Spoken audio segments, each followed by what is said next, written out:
Oh yeah. Hey people, how you doing? I hope people can hear me. Yeah, we're live, live, live, live, live, and on Radio CB3, whatever. Okay, guys, I hope you're doing wonderful. Hope everyone's great. Hope everyone's perfect. I haven't done a live in a while. I promised I would do it weekly. That didn't seem to occur. I had to do some painting in the other room. I had to do this. I had to do that. I had to do everything. Today I had to cut the grass, quarter an acre of grass, and then what you call the weed whacking, the whippersnipping. Unbelievable work. Anyway, hope you guys are absolutely fantastic. How are you guys doing? Say hello to Chucky. Hope you are fantastic. Also rearranged this lounge room so it actually looks more like a bit more like a lounge, and got rid of the shelves. The shelves are in storage until I can build a library for all that stupid and ridiculous 3,000 books. Unbelievable. Hello, Pat. How you doing? Hello, hello. Guys, oh my God. Woo! Yeah, lots of things happening. I hope your world is very good. Lots of things happening around the world as well, aren't there? Like, I watched the debate today. That was interesting. Damn, that was a whoa. That was at least it was like a traditional debate. Hey. Anyway, guys, I'm reading so much. I got so much to tell you. It's unbelievable. That's so this is obviously part of the Bayeux Tapestry, which we took from the French Museum. Just kidding. It's a reproduction. But do you notice it says? Let me see. There it says venerunt, when they arrived, and they arrived in Latin, and they arrived. They arrived, and look what happened. The Saxons had a shield, an axe. These guys on horses ran rings around them like Alexander's armies did, and obviously conquered England. They did the same thing to, it seems, the east coast of Ireland. They took over the Ireland, most of Ireland, or half of Ireland, or part of Ireland. And they've been colonizing Ireland ever since. Yeah, so Gaza says, are you sourced again? Not really. I've sort of stopped drinking for this year. I've sort of had enough. But I've got my little collection there of spirits because they look nice. So apparently, I was reading a book about class by a guy called Fussell. Apparently, the middle class hides the liquor, but the upper classes, they put it in the open. So if anyone visits my house, there should be no doubt as to where Chucky lies. Just kidding. Just kidding. Anyway, hello, Mr. McKenna. Hello, Wirewood. Good morning. Good morning. Pat, yeah, Screen Pro Face. Hey, Lozzie. Lozzie Longshank. G'day. Are you from Hastings? Lived there for 15 years. Is it a nice town? What's it like? I've never been there. I hope it's a nice seaside town, is it? Yeah. Lozzie, nice. Oh, my goodness. No, I must confess, I did a little boo-boo. So I released that a bit too early, guys. Earlier this year, I took it off Amazon. It was on Amazon. I took it off Amazon, proof of the gods. A patron read it. Some of you bought it. It has a few grammatical issues, and some pictures are not as clear as they should be. Okay, so I'm redoing it. Sorry about that, but it'll be better. And I didn't release any Kindle yet. It was only in paperback, and I only pushed it in one video and on Facebook. But I'm going through it and basically you see how I'm just fixing up the errors, and the reason is Amazon did not allow me to buy a copy of this book and send it to Australia for months. So I just did it on computer and released it, and I thought it was good, but it wasn't. You have to take a few months break after you write a book, and then you have to buy it and then read it like this, and then you can say, oh, well, why did I write it that way? Because when you read a book the second, third, fourth time, if you keep reading it over and over again, you're just reading the copy in your head. You're not reading the book at all. Did you guys enjoy but that'll be out soon again. That's a good one. Hey, Eddie. How you doing, Eddie Driftwood? Oh, guys, been reading so much. Almost finished reading this Uriel's Machine. Wow. To reiterate, the greatest discovery in this book, it's just amazing that the Earth used to have 366 degrees, according to the what we call the beaker culture, and 1 degree was basically a megalithic yard was the length of time it took the stars to shift one of these 366 degrees, which was and then this while spinning a pendulum of 1 megalithic yard in length for that many rotations of the pendulum. So 366 rotations, 1 degree across the sky. These guys, how did they discover that? I don't know. They're damn smart. It's not really. It claims to be the prehistoric technology that survived the flood. Well, Stone Age technology. They're not talking high civilization in this book, but anyway. Whew, I'm reading Elements of Electricity and Electrochemistry. So the Cambridge, they make these really good editions. Like, if you buy a reprint, make sure it's make sure the title is specific to the picture on the title is specific to the book, or you're going to get pages of gibberish with no pictures, because there are some disreputable printers, companies, publishers that they just copy a text file into it, print it, and then flog it.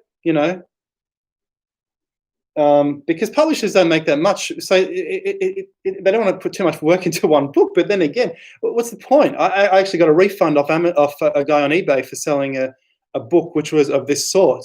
But if it's something like Cambridge, you can sort of trust it. What was electricity like in 1814, do you think? George Singer died at age 31 because of overwork, and he got pneumonia and overwork. And basically, the electricity back in these days, it wasn't even electric motors. This you crank by hand. It was basically electrostatic machines, batteries.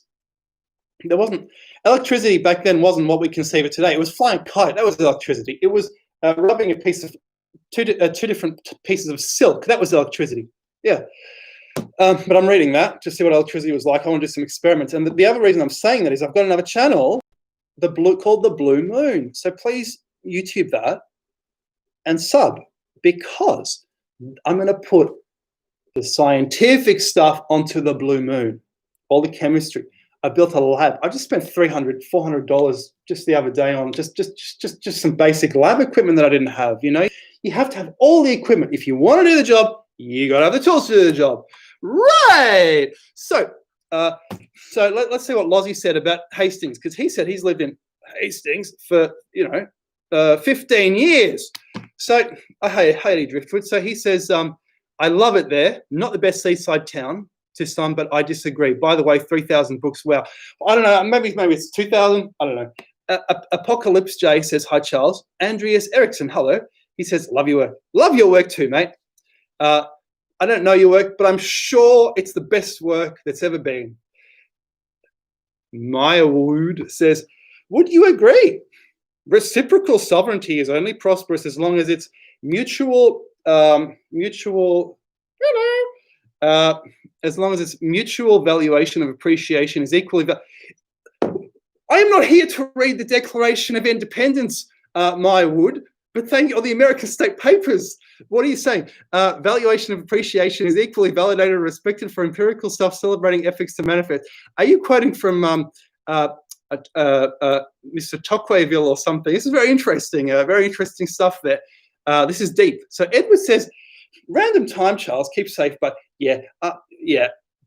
Thank you. Wayne's Coin says, I've had a bad day. You've already got me up the rotating pendulum, 100, 365 degrees. Awesome, Dr. C. Thanks, Wayne's World, Coins World. Yeah. So Ryan says, hey, what's up? Any updates on the solar system? Yo. So what happened was I had been keeping it in shade. The conventional soils so far are growing faster. The bean plants in the conventional soils with manure and compost growing faster than the terra preta. The terra preta is ash or charcoal manure and compost. That's the terra preta formula. This happened last time, and this explains kind of why trees in the Amazon are in a sort of suspended animation. They don't grow unless they have light. It was all in the shade. Boom, I shifted the whole platform to the light. Boom, in 2 days, the terra preta plants caught up to the other plants. And one of them, I believe it's the one with ash, has the biggest leaves out of all the plants. However, now they've stopped growing again, and the conventional plants in the conventional soils are again taller. This happened last time I did the experiment in 2015, and I was thinking, terra preta, what's the big deal? But then as the plants get more mature, then we see an explosion, and we will see an explosion in the growth in the terra preta plants. we'll see if that happens in this experiment. Okay, we'll see what happens. I'll show you all the results, and I'll tell you all the conclusions and how to make it and all that.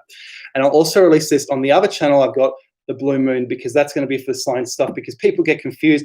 I put out a science video. What am I doing that for? I'm going to put out a chemistry video. We're going to make an Earth energy engine. We're going to make everything. We're going to make all these scientific research. I'm actually going back to the fundamentals with this guy, Mr. Singer, who was a very good friend of Elements of Electricity, which was a very good friend of Andrew Cross, and that's one of the best books I've ever read. I've just finished it. Memorials, Scientific and Literary, of Andrew Cross, the Electrician, by Cornelia Cross. This was his young second wife. She was about 20, he was about 60, and she only had him for 5 years, but she really loved him. She was amazed by his mind. This guy, unbelievable. I can't even begin to describe. It's unbelievable. Anyway, Sebastian Forsen says, hello from Sweden. Magic Jack. Charles, love the interview upload. Please consider helping me by researching Min and the possible Christ-like archetype. Thank you. So you're saying Min. Can you please tell me more about this? You're saying Min is like, who's Min? Tell us who Min is. Min is like a reference to Herodotus, the first king of Egypt, who built canals. And of course, we now know, according to these guys who reveal in their book, that there was a catastrophe in Egypt in 3150 BC. An asteroid hit the Eastern Mediterranean, wiping out history, that he was not the first king. He's just remembered as the first king. The first Chinese emperor was remembered as the first Chinese emperor because he said, burn all the books. He's the one who built the Great Wall. But of course, now we're finding out he didn't build it. They just keep rebuilding it. Every time they rebuild it, they say, I built it. No, it's the same as we finding out about Hadrian's Wall. Remember in the videos, we found out Hadrian's Wall is, it was there in Stone Age times.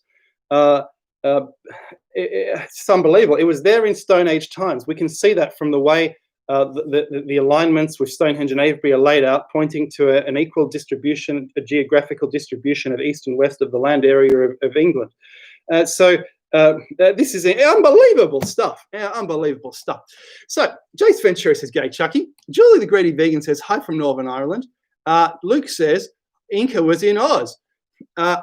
Gulherm says, "Hey, Chucky, what's up? It's Nibiru. Nibiru, am I going to have to get my telescope out to have a look at you? This is very interesting." Berkant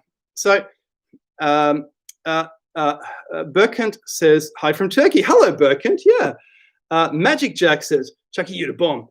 Asahuya Lapis Philosophorum. Hello, sir. Hello, mate. CFABs. Hey, you say, "I was into some plants today." Excellent. Jace Ventura says, "Hey, ya." Asahuru says, who has a very long alchemical name, Lapis Philosophorum. You know what that means? It means stone of philosophies, of the philosophers. Terra Preta, God's soil. Ryan David says, "Cool, keep me updated, Doc. Thanks." Coins Australia says, "Thank you, Dr. C. Wonderful, awesome equipment you have, and yes, you must have paid for the quality. Thank you, mate. F yeah." Edward Bevington says, "Is this some sort of drinking game?" Not today. What? You know what I'm drinking? I'm drinking tea. So I guess it is a drinking game. And look, he's happy. I must be playing a game. Anyway, System Crusher says 3 a.m. Tucson, Arizona. Nice. Tam Australia says, "Gay doctor." Magic Jack, Min is the fatherless fertility god. Interesting. Jace Ventura says, "What makes you say that?" Edward Bevington. Ricky says, "Morning chuckles." Lozzie Longshank says, "Fun fact, Alan Turing resided and attended school in Hastings, or more specifically, St. Leonard's, which is an area of Hastings." Edward Bevington says, "People are refusing the history books all over the world. Unbelievable." Unbelievable. Yep. Unbelievable. Look, this guy here. Andrew Cross. He was the founder. I'm finding out he was the founder of plasma cosmology in the early 19th century. He had more insight than any scientist today. He realized everything was an electrical force. Electrical forces seem to have actually originated the formation of original matter. The electrical force is literally the maker that made everything. electrical laws. Physicists don't apply it to the whole universe. They talk about relativity and quantum mechanics. Where's the electrics? Electrics is fundamental. Where's the electrics? They don't talk about electrics. But he knew about this. He said there are probably electric currents between suns, between stars, between planets. I actually want to do this as another experiment. I want to point a telescope. When planets are in conjunction, I'd like to point a telescope at them and see if I can photograph the current between the planets. Maybe it'll come out in infrared or something like that. You know, who knows? Because no one does this. Look. What we have done is delegated all our knowledge to a scientific priesthood because they're saying we're not good enough. We need to have millions of dollars of funding to discover things. That's not true. We can discover anything very easily with very simple equipment. Remember the video we made with the plasma balls showing, and I modeled the nearest star system just with a plasma ball with electric universe laws using a plasma ball, which costs $5. You know, so we don't need to delegate this to people who are being funded and they're wasting half their careers writing letters to get more funding rather than making any discoveries. The discoveries are made by amateur people, okay, who love the topic, and the brain's working when it loves the topic. Right. So Ricky says roasting marshmallows here in Colorado. Oh, nice. Do you have a bonfire going? Are you making some s'mores with that Hershey chocolate? Yeah. So Noopster says, hey, Charles, greets from Austria. What do you think about the straight Nazca lines? Not the animal ones. There are hundreds of straight lines. Well, where to begin on this topic? It seems the straight lines are sacred. So apparently some of those straight lines, they go up to hilltops.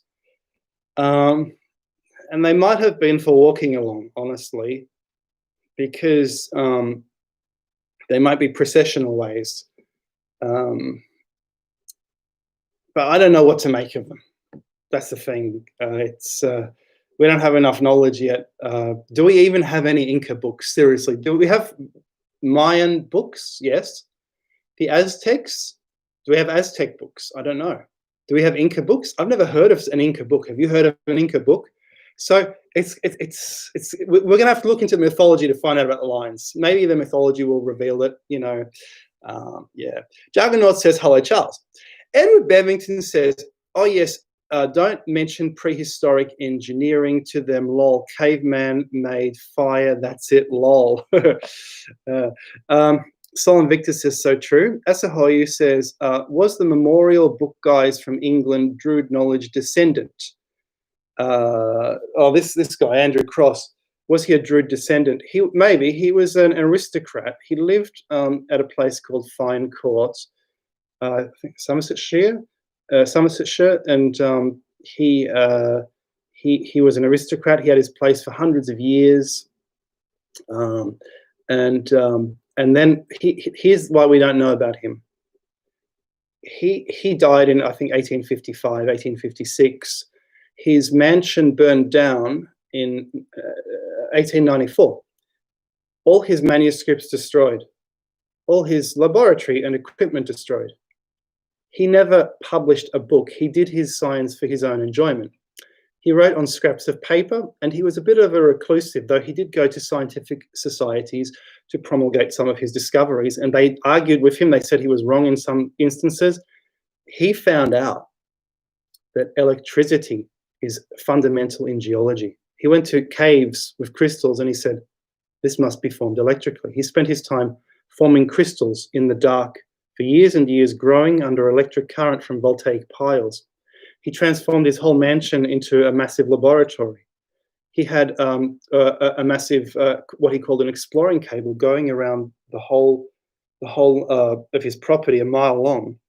And he could tell what the weather was based on what the sparks were doing in his philosophical room, because different weather caused different atmospheric electricity.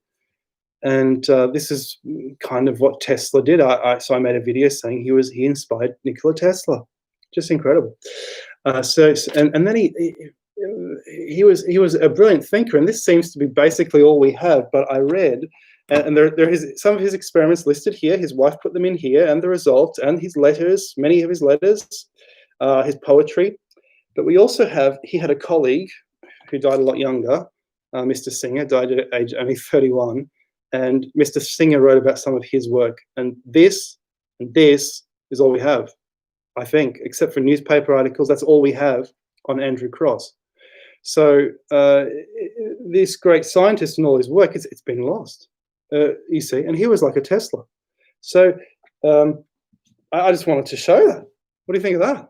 Anyway, so Trev's Travel Trail says, can you check out the Montana monoliths, please, Doc? Very ancient, impossible rock layouts on top of mountains. Sounds interesting. Yeah, real born artist Sarah Ward says, hello from United Kingdom. Hello, Sarah Ward. Okay, Ricky Sense says, Polpuvu. Jace Ventura says, are you familiar with the Bok saga charts? I've never heard of it, sorry, mate. Rick Warland says, hey, fellow lockdown brother here in Melbourne. Hello, Rick. What evidence of travel to Australia do you know of in the ancient world? Okay, so a long time ago, 3AW, this is our big talkback radio station. A long time ago, I heard a caller ring up. He was on the phone, and he said, I've been researching what's in the archives, National Archives, National Library, and looking at all these old maps.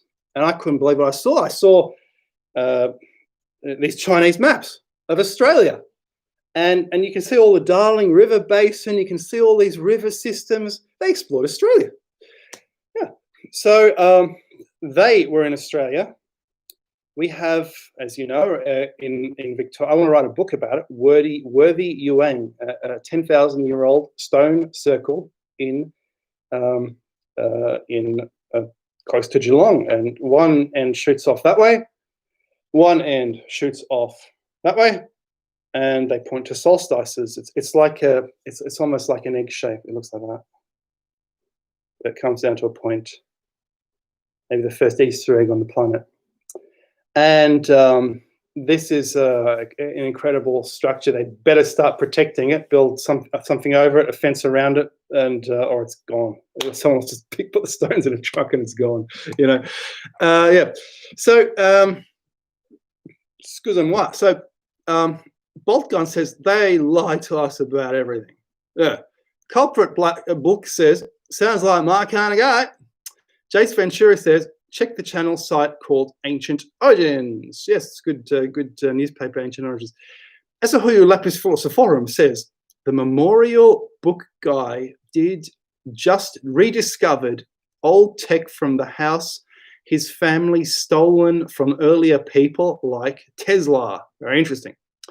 Tam Australia says, Bolt Gun correct, mate. Absolutely everything we know is lies. He also says, mountains are melted buildings, or she says, I don't know. Solon Victor says, coffee time, enjoy the day. I'll retweet this video later today. Cool. See ya.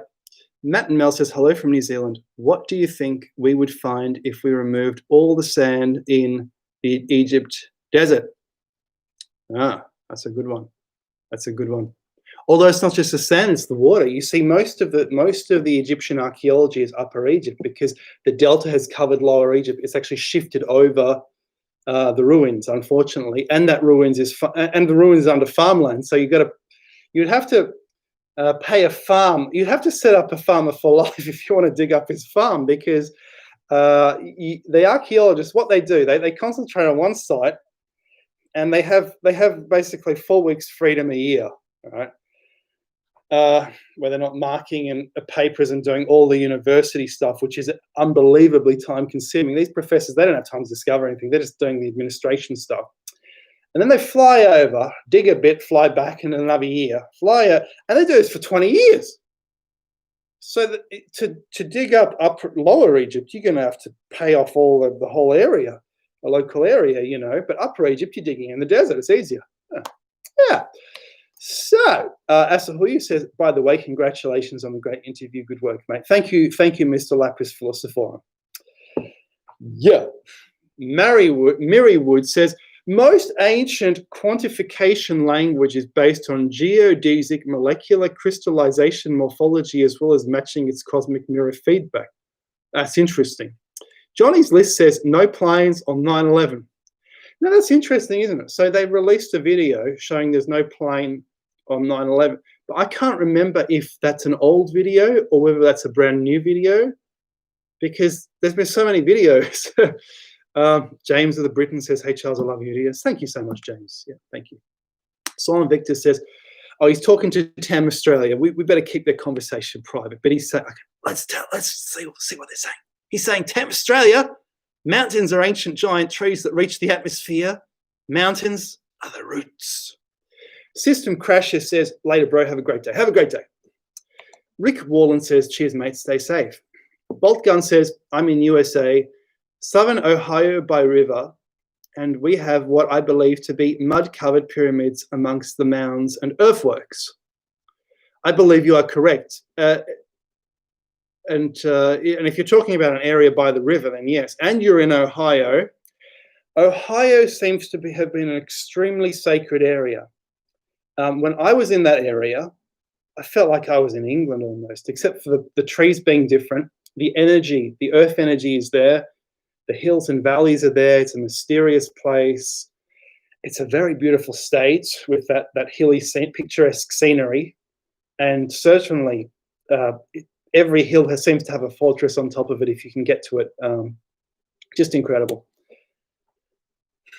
Ral Sharp says, I'm just wondering if you know anything much about the Gympie Pyramid. It's not my speciality. I don't know anything about it, but Steve Strong and Evan Strong have made a very convincing argument that it's a huge engineering project. Oh no, sorry, I'm talking about the Gosford glyphs again.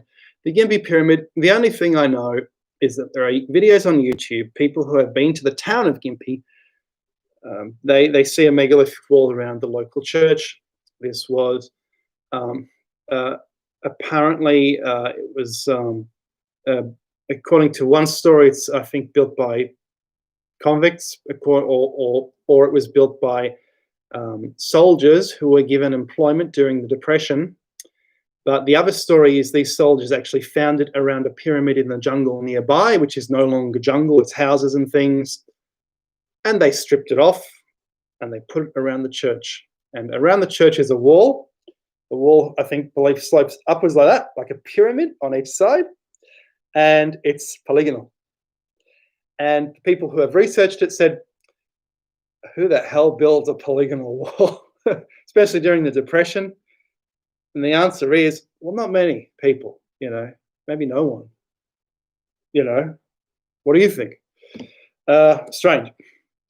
Oh, okay. It seems to have scrolled up again. Right. Maynard says, hello, Charles from Detroit. Hello, Maynard, and you're in a beautiful part of the world. Michigan, obviously, very, very nice. Lozzie says, I've learned so much from your videos and research, my man. Thank you so much. Thank you so much, Lozzie. Jace Ventura says, one of the best channels, complete with a great audience. Well done, guys. Cheers, Jace. You make it special. Johnny's List says, no plane. Edward Bevington says, there's a dude who's rediscovered thousands of ruined food terraces under soil in Africa. He thinks they were supplying the world 12,000 BC, etc. But what are you talking about? Are you talking about those? You're talking about terraces, so you're not talking about those canals in Central Africa, which cover many countries across Africa. It's as if some committee somewhere decided to make Africa the bread bowl for the whole planet in ancient times. And these canals, these are like massive rivers a mile away from each other. Unbelievable. Johnny's list is given the double thumbs up. Lapis Philosophorum says, I possibly know one of the 9/11 terrorists. They are from my hometown, Hamburg, Germany. At least the planes were real. Damn. The planes were real. Tam Australia says, that's possible about giant trees. I think it's possible to be honest, because these things, now this guy, Andrew Cross, he's saying all life is created by electrical action. He was growing plants by electrical action. They grow faster. Growing rocks by electrical action. He grew the same rocks that you find in caves using electrical action of a voltaic battery, put it in a copper sulfate or whatever solution. They grow the same as in a cave. If you left them for years and years and years, he would have the same crystals as in a cave. If you did it without electricity, it would take hundreds of years. And to make a giant tree, maybe it's by electrical action. I'm going to do some experiments as well. So sub to the Blue Moon channel. We're going to have some fun. Yeah. Oh, yeah. So Cruel Crush. Okay. I think he did a video about it yet, but yeah, insane stuff. Cheers from France. Interesting. Okay. Evan. Hello, Evan. Says, the academic types are weird. Spend all year loafing in the office, then go on vacation to dig ditches. You're right. It's true. So actually, my brother's actually he's like an academic in a university. He's a lecturer, and you're right. They work incredibly hard. Like he works incredibly hard, but and he doesn't get free time. And yes, they don't have time for their own experiments. And they wish they had time for their own experiments, for their own archaeology, for whatever. They don't. And you're right, they're in the office all year and they don't dig. They don't know what's out there. They just quote what other people say. You're right. Tam Australia says, there are civilizations still to be found underneath our feet everywhere. Edward Bevington says, I think he's discovered more since, especially millions of them, but I don't want to embellish. Cruel Crush says, okay, ain't surprised. Jensen says, are you a poipy? Why is my nose itchy? I don't know. Tam Australia says, Dr. Charles, do you know anything about the country or continent of Tartaria? Tam, we have covered this over and over again. I've made a video on Tartaria, and I believe, but I could be wrong, you might have a better opinion, that Tartaria is simply an old word for Siberia, because you do not see Siberia written on these old maps. You see Tartaria written where Siberia is.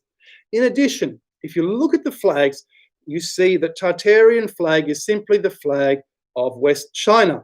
There are 3 Chinese flags in old books. West China with a yellow dragon, China with which is the coastline area, with a yellow dragon, and also a variation on it with another yellow dragon, which is Cochin China, which is Vietnam. So 3 Chinas, and they're all China. Whenever they show pictures of Tartaria, it's pictures of the 19th century with telegraph poles. If you look up old newspapers, you can look up old Australian newspapers on Trove, look up Telegraph. You see, you can read about the invention of all these different types of telegraph technologies. So I don't know why they're talking about this Tartaria. The Tartars were slave traders.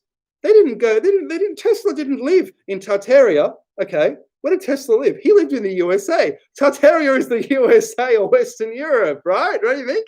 Anyway, as it used to be. Anyway, what do you think about this? So, right, okay. Mr. Gimpy says, Volta, Science and Culture in the Age of Enlightenment is a good read by Giuliano Pancaldi. So is a book I have about Dr. Dee, Queen Elizabeth's alchemist whose library in England was ransacked.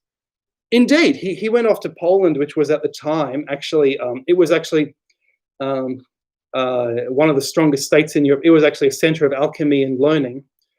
And he went there for some years because he had a patron there who was funding him, who wanted him to live with him and teach them, presumably teach their children.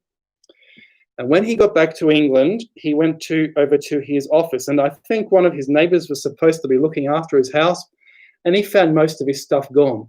So if he wasn't insane by then, he went a little bit more crazy after that, apparently. And the same thing, unfortunately, happened to Newton as well. He did all this experimentation, and it was all burned down, unfortunately.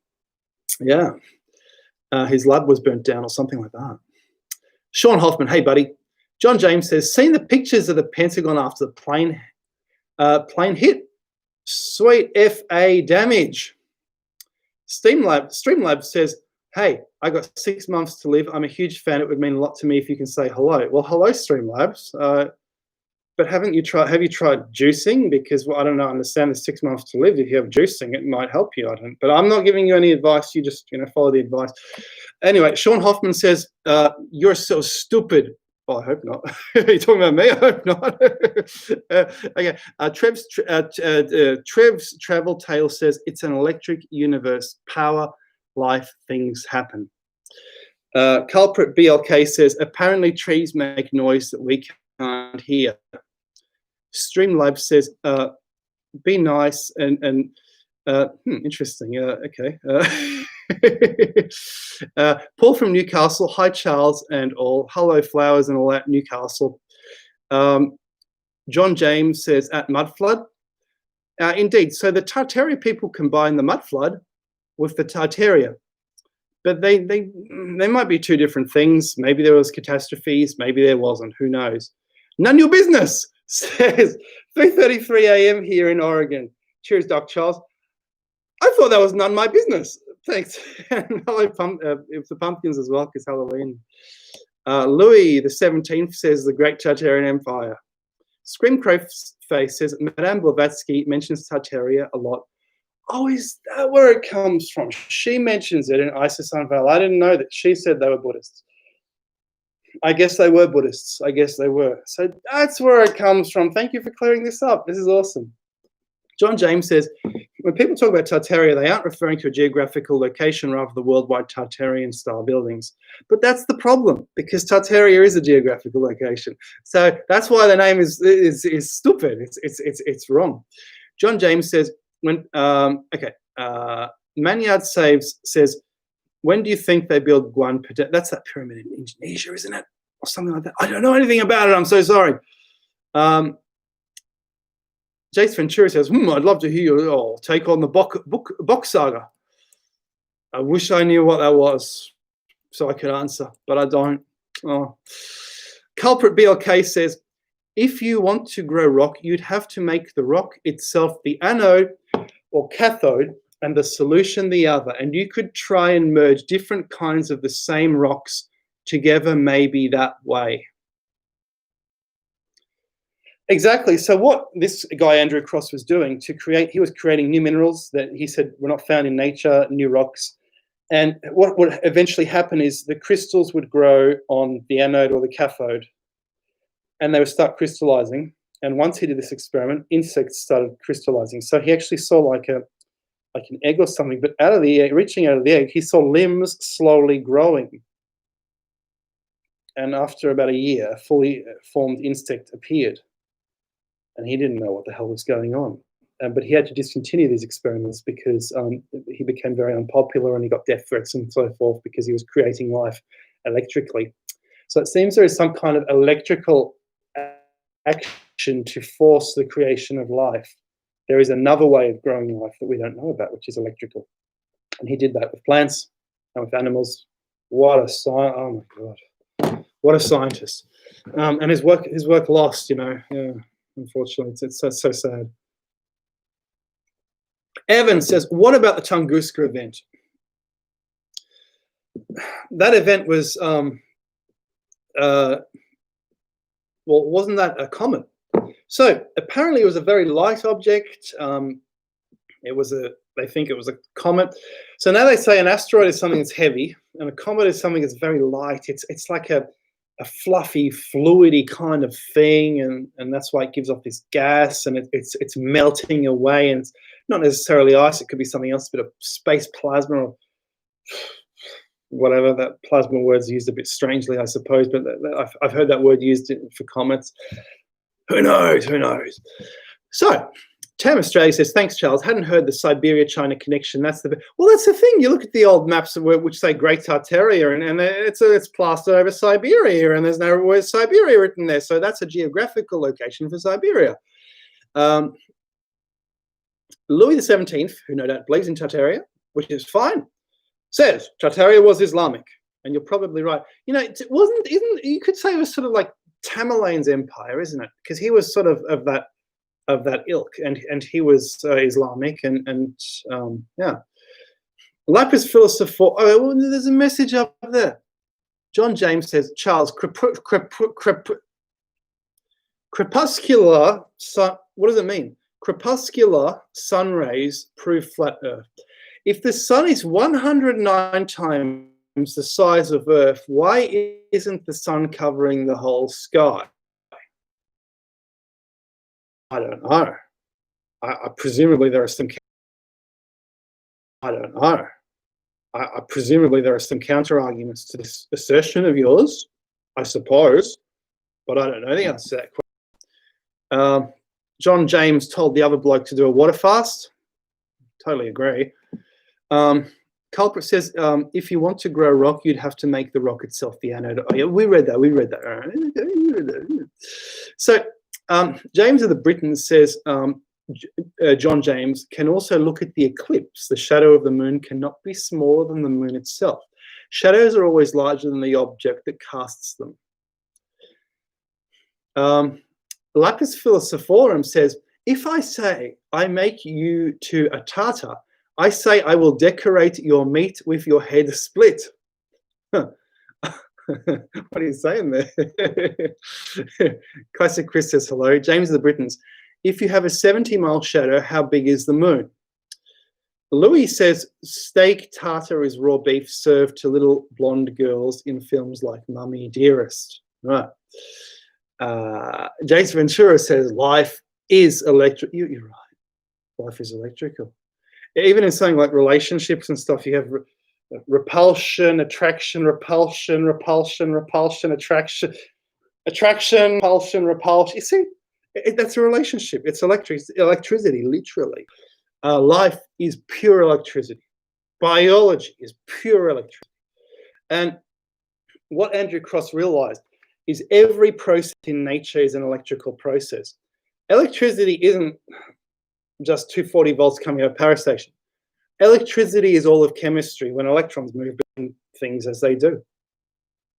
Electrons move between two different things in every chemical reaction. It's electric. And not only that, what makes the electrons move? There's a deficit somewhere. They have to move. They're compelled to. Yeah. But it was Benjamin Franklin, actually, who worked out many of the modern electrical principles. I'm actually reading. He invented negative and positive electricity. Before that, it actually had a different name. Negative and positive electricity was actually called, a Frenchman called it vitreous electricity was positive electricity, and resinous electricity was negative electricity. I'm reading. This is an 1814 book. I'm saying what electricity was in 1814. And it ain't what electricity is today. That's for sure. It's a different thing. You know, they actually understood a lot more back in the past. Yeah. Oh yeah, yeah. So yeah. So what was this guy? The watermelon and the chicken. Oh my goodness me. Okay, man. Might have to block this guy. I'm gonna hide him because he's not saying anything. Okay. Okay, he's hidden. There he goes. Bye bye. Bye. Bye-bye. So Classic Chris, hello.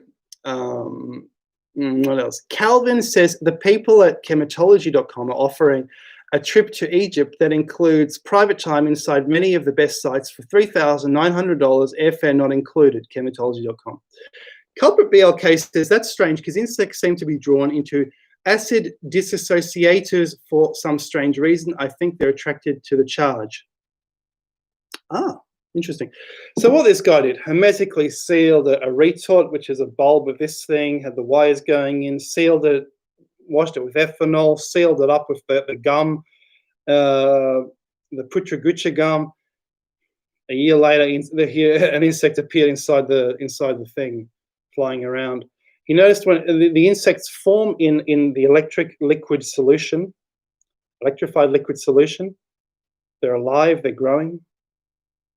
He takes them out, he puts them back in again, they die, they drown. It's so strange. Gestation by electricity, you know, it's a bit weird. Louis 17 says, I'll be right back. Ral Sharp says there's a Sphinx in Ohio. Bolt Gun says, anyone in here believe in flat WAF? Jace Ventura says, not. Maya Wood says life is not only electric, it is also magnetic, two forces, not one. Apocalypse J says from the electric comes the magnetic. Travis Travel says magnetic force is electric, negative, positive, everything. Marty says quantum physics. Bolt Gun says where? John says, imagine a virus so deadly you need a test to see if you have it. Yeah. Radio. Okay. Maddie Reardon says, do you know anything about an underground cavern found in Oman during the Gulf War? I've never heard of that. I've never heard of it. James of the Britons says, that book cover looked like it has at from Star Wars. What, this thing? Is that the one? Is that what you're talking about? That is called an electrical machine in 1814. It looks to me like a primitive version of a Wimshurst machine. It's quite interesting. They had different things before. We're going to have a look at them, So check out my other channel, The Blue Moon. Okay. Yeah. Right. Okay. So, what was I going to say? Trev's travel tales. Trev's travel tales. If you meditate, you will see material things and the space between as just electrical matter, denser for solid objects. I think you're right. Rusa says, YouTube recommended me this live stream. I'm not too sure what's going on and what this channel is about, but I like this too. Oh, really? It recommended it? Thank you. Maybe they've stopped blocking me. They've been blocking me for 2 years. It's ridiculous. Ancient History Criticism says Charles is live. Woohoo. Rel Sharp says, Bolt Gun, look up Dan Franco Sphinx on YouTube. He's a great bloke. If you're ever over his way, I'm sure he'd love to show you. Fantastic bloke. Nice. Interesting. SR says, what's the name of that book? This book is called Elements of Electricity with Electrochemistry by George John Singer, who died aged 31 from pneumonia from overwork. And this book is written in 1814. I'm reading it and trying to find out about early electricity, early electrical laws and things. And electricity in 1814 is done thus. Isn't that amazing? That is an electroscope. That's a more durable electroscope with pith balls, apparently, and the balls fly apart when you test it on different things. Interesting. This is electricity this is how you do electricity in 1814. There's no Nikola Tesla stuff. It's quite different indeed. That's how you do it. Nice. But maybe you want to talk about the other book, Memorials of Andrew Cross. This is a forgotten Nikola Tesla. As I said, his house burned down. All his manuscripts were destroyed. This is all we have of his work. That's it. And he said there were currents between stars. There were electric currents between stars. He grew minerals. He said all life was electric. All rocks are electric. All nature is electric. The formation of original matter is electric. It's all electric. So it seems to be an electric universe theorist in the early 19th century. Yeah. Right. Yeah. So, hello, Ancient History Criticism. It's good to have you here, sir. Rel Sharp says, Bolt Gun, look up Dan Franco Sphinx on YouTube. He's a great bloke. If you're ever over this way, I'm sure he'd love to show you. Fantastic. Okay, we've read that. Lloyd Chess says, hail, Charles, hail. Avi, yeah. So, Lozzie Longshanks, Charles, would you ever consider doing a TED Talk? I believe you deserve a broader platform to express your knowledge. I believe the world is in desperate need of it. I haven't thought of it. You really have to actually hire someone to train you how to do this type of talk. So these TED Talks, there are actually people who are going to train you up for a bit of money or a lot of money, and you have to do it in a certain way. It's not like other talking. You sort of stand in one place. It has to be a certain style, a certain format, and then you can do the TED Talk. There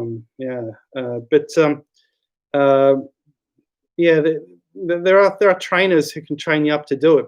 Yeah. So Trev's Travel Tales asserts that there is no such. Where did his comment go? It's gone up there. It's gone up there. Yes, excellent. Thanks, Jace Ventura for getting rid of this. It seems someone doesn't like me. Yes, someone doesn't like me on here, so that's interesting. Yeah, that's interesting. So we'll hide that user. There we go. Bye bye. Oh, there he goes again. Look, bye bye. But someone doesn't like me, but that's okay, because you know what? When you're over the target, is when you're copying the flak. So that's so cool. So, right, where were we? Let's go up. Yeah. So, okay. No idea says, how have you handled the lockdown, Chuck? Okay, so what's happened here is we're emerging from the lockdown. There's someone else from Melbourne on here. And we're coming out of the lockdown, and there's like 2, 3, 4 cases a day, and they're a bit hesitant. We're still not allowed to visit our own family, and it's been this way for half a year. Right? But it's whatever. I'm actually a bit reclusive naturally anyway, so I didn't really know as much of a difference, except for the fact I'm not really going out anymore. So how about you guys? Matty Reardon says, can you do a Melbourne archaeological adventure? Yeah, I used to do walking tours showing the archaeology that's left over in Melbourne. There's a miniature archaeological park, you could call it in a way, in the northeast corner of our CBD. And there is a tree stump. Next to is a tree stump from original Melbourne in our CBD. A building was built on top of it. There is a workers' cottage there. There are a few other things like that. And you think to yourself, well, that doesn't sound very... there are a few plaques there and things. And there's a museum nearby in an office building. I took a tour group in there to film it. Security guard came up to me and says, you can't film in here, it's a government building, mate. So I'm like, okay, whatever. You can't take photos in here, even though it's on display, because it's called Little Lonsdale. And this was where all the trash lived, unfortunately. Not the trash, but the criminals and the workers, and criminals like Squizzy Taylor, who was our Al Capone.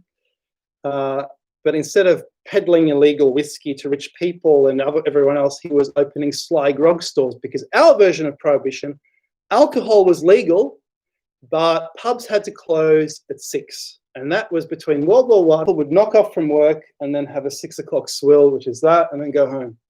And if you want to continue, you go to a sly grog shop, which is an illegal bar run by a criminal, such as the Richmond Gang, or the other gang. There was another gang, Richmond Gang, with Squizzy Taylor.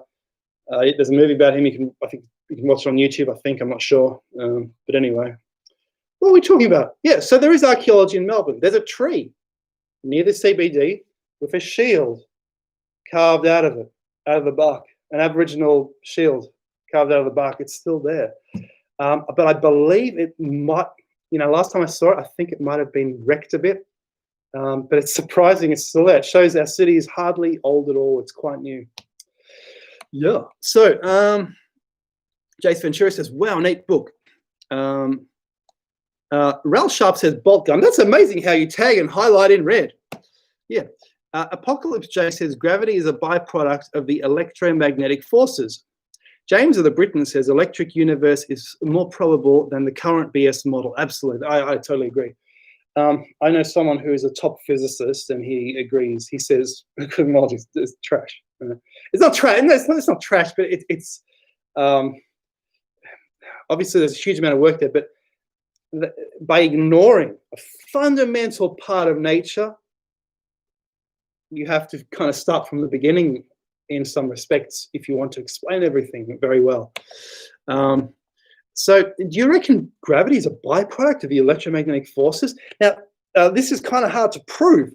I'd love to see an experiment set up proving this, just an experiment, not equations, but an experiment. That would be nice. We need to go back to the experimental science of Andrew Cross, Michael Faraday, Humphrey Davy, etc. Totally, guys. Yeah. So yeah. Okay. So I'm a bit behind the comments. So let's just. I'm going to fast forward. So King of Mexico says, "Why is Europe covered in naked statues?" Yeah. And they're a bit creepy when you go in Belgium, apparently. Yeah, as well. Yeah. Okay. The reason but wouldn't there be any in Mexico? Like, surely with the Spanish heritage, it must be the same. But I don't know.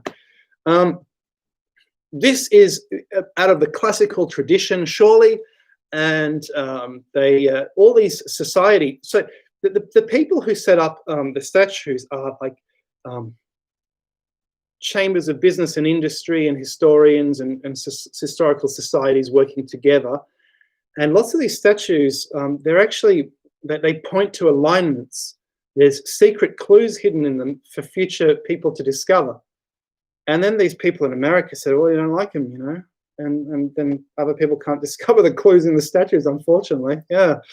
You know, where are the statues from Roman times? They're not around because someone says, hey, I don't like that guy. I'm pulling him down. Yeah. Yeah. Okay, so James of the Britain says gravity is simply density. We seem to be talking about physics. It's quite interesting. Hey, Great Pyramid AIP. So Great Pyramid AIP has a channel. He says, hello from Frankfurt Airport.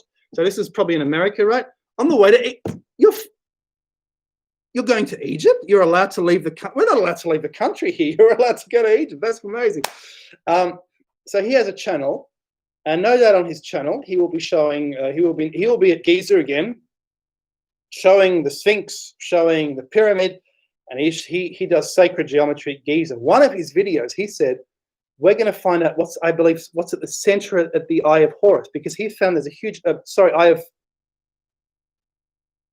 Eye of Horus around Giza. If you plot Giza from the top, that you can trace an Eye of Horus. He said, what's at the curve or what's at the center? And he said, what's going to be here, a black hole or something? And it's actually a very peaceful, strange area, like a wooded area where birds congregate. There's lots of birds around there. And I thought, that's a really interesting video. Yeah, that's really nice. What's going on there? Hey, Tina Silver, how you going? So Culprit says, yeah, you can Einstein field equations to figure out how to do it. You just have to input the magnetic field vectors to output the gravitational vectors. You might need to rearrange the equation. Oh, yeah, I wish I could do maths. That sounds very interesting. You know, I wish I could do that. I'm not so good. Yeah, so Lapis Philosophorum says, gravity is density, but it's about vibration. Less gravity objects have the tendency to give vibration to the less vibrations. There you go. Great Giza Pyramid says, yes, negative COVID test and you're in. Oh, cool. I'd like to go on your thing one day, but we are not allowed to leave. Seriously, we're not allowed to leave the country. It's strange. Yes, hello, ancient history criticisms. So Louis XVII says, I'm quoting, James of the Britain says, gravity is not defined. So I don't use that term, but I get what you're saying. King of Mexico says, is Shakespeare a real person or you know what? I've got a bunch of Shakespeare books I bought 10 years ago to solve this problem. I haven't had time to read them yet. But what do you think? Please tell me your thoughts about Shakespeare and other people as well. Do you think Shakespeare was a real person or a character? Yeah. Yeah, so check out Great Giza Pyramids YouTube or Instagram channel. So Lapis Philosophorum says red mercury move active to gold. That's the real gravity shown. Active movement in an ether. It's an ether effect. Louis XVII says this country was formerly the seat of the most powerful empire in Asia under Genghis Khan and others, and still presents many monuments of its ancient civilization. Great Giza Pyramids, qualifying what I'm saying earlier, there's a Fibonacci spiral into which the Giza geometry is placed. My old phone is ringing in the other room, but I'm not picking up because it's going to be some rubbish. Who rings someone at 10 o'clock at night? It's always marketing or something. Anyway. So, yeah. So, yeah. No idea says live streams suit your style, Chuck. Yeah. Because I'm kind of impromptu lately. I don't want to do the like, even if the channel would go 1,000 subscribers, if I did if I did it like the other channels, but so what? So what? Well, just with a script, so what? Great Giza Pyramid says, love to have you, bro. So Great Giza Pyramid is saying you can go on his tour to Egypt. So it seems there are other places still available on your tour, Great Giza Pyramid. Hit him up if you want to go. And he's very learned. I recommend him, and I recommend his channel. He's very learned as well. Calvin Silverbow says, strange how the brain controls. That's right. Do you know we're running it? Do you know what this is not? This is not the brain we're thinking with right now. We're thinking with our operating system, and sometimes ideas pop into our head because they're shown to the operating system, which is running everything else. And where did that come from, you know? We're running on an operating system, and the operating system, like Windows 95, has bugs. It's got bugs in it. Yeah. So, ancient alternative views here as well. That's awesome. He says, hey, Andrew, all the best. King of Mexico says, is Charles Manson a CIA operator, MK? You know what? It's an interesting story. So the Charles Manson story is incredibly convoluted. Who here has read one of the books? It's a fascinating tale. So he listens to the Beatles album. So John Lennon is literally he's actually saying like things like happiness is a warm gun. And he's saying all these strange things in his songs. And his songs are all this Masonic stuff, which on the covers of their albums, the Paul Dead thing, maybe to sell more albums and to dominate the conversation. What's going on there? And then suddenly the Charles Manson seems to be the dark half that they've channeled. It's like they've channeled this dark spirit somehow, and he thinks it's all about him. And so he does all the murders and all. It's like it's such a weird story. And then you mentioned this MK Ultra. So MK Ultra, isn't it MK Ultra where basically it's brainwashing, and they flick a switch in the head, and then they have to do a certain task, right? I don't know. But the thing is, afterwards, after all the murders, they said they knew all about it. They didn't forget. If it was MK Ultra, wouldn't it have been, if it was done in the 70s, all these movies and sitcoms at the time, sorry, not sitcoms, series on TV were showing hypnotism, said, you will forget when I snap my fingers, you'll forget. They didn't forget, did they? They still knew about it. I don't know. What do you think, King of Mexico? Yeah. So, Jace Ventura says John Lennon was a child of military, Sergeant Pepper. Yeah, I mean, it's a funny story, isn't it? I mean, it's a funny. The Beatles is a magical story, but because it's magic, the dark magic got in there as well, and then something happened to Lennon maybe as a result of that. You know. Yeah, unfortunately. Yeah. Right. So Rel Sharp says. Tina Silver says Shakespeare was a code and a means to contact others. Now, did you guys see a theory recently that Shakespeare is an Italian? He wrote, what was it, 5 Italian plays or something? And what's he doing? Well, actually, it's not as simple as that. He wrote his versions of plays which were already around. There are many plays from the Middle Ages performed by these troubadours and jesters. A jester is not a joker. A jester is a playwright, a performer of a play. The play was known as a jest in the Middle Ages.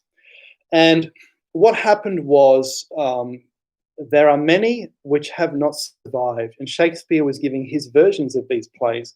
And because of this, it's sort of hard to see what he knew, what someone else knew, what's going on with Shakespeare. What do you guys think of Shakespeare? I don't know what to think, but I think Shakespeare was Shakespeare because, as Edward Bevington says, Shakespeare was real. He went drinking. He says he was drinking in my local area. Massive poet.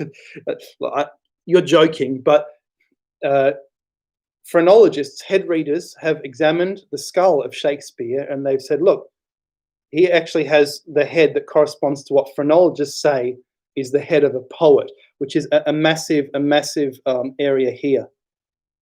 So make of that what you will. Yeah. So Rel Sharp says, do you know they are removing the Jab Warung birthing tree to build freeway into Ararat? True history, story in the making, old than Melbourne stump. Please save the birthing tree. I didn't know about this.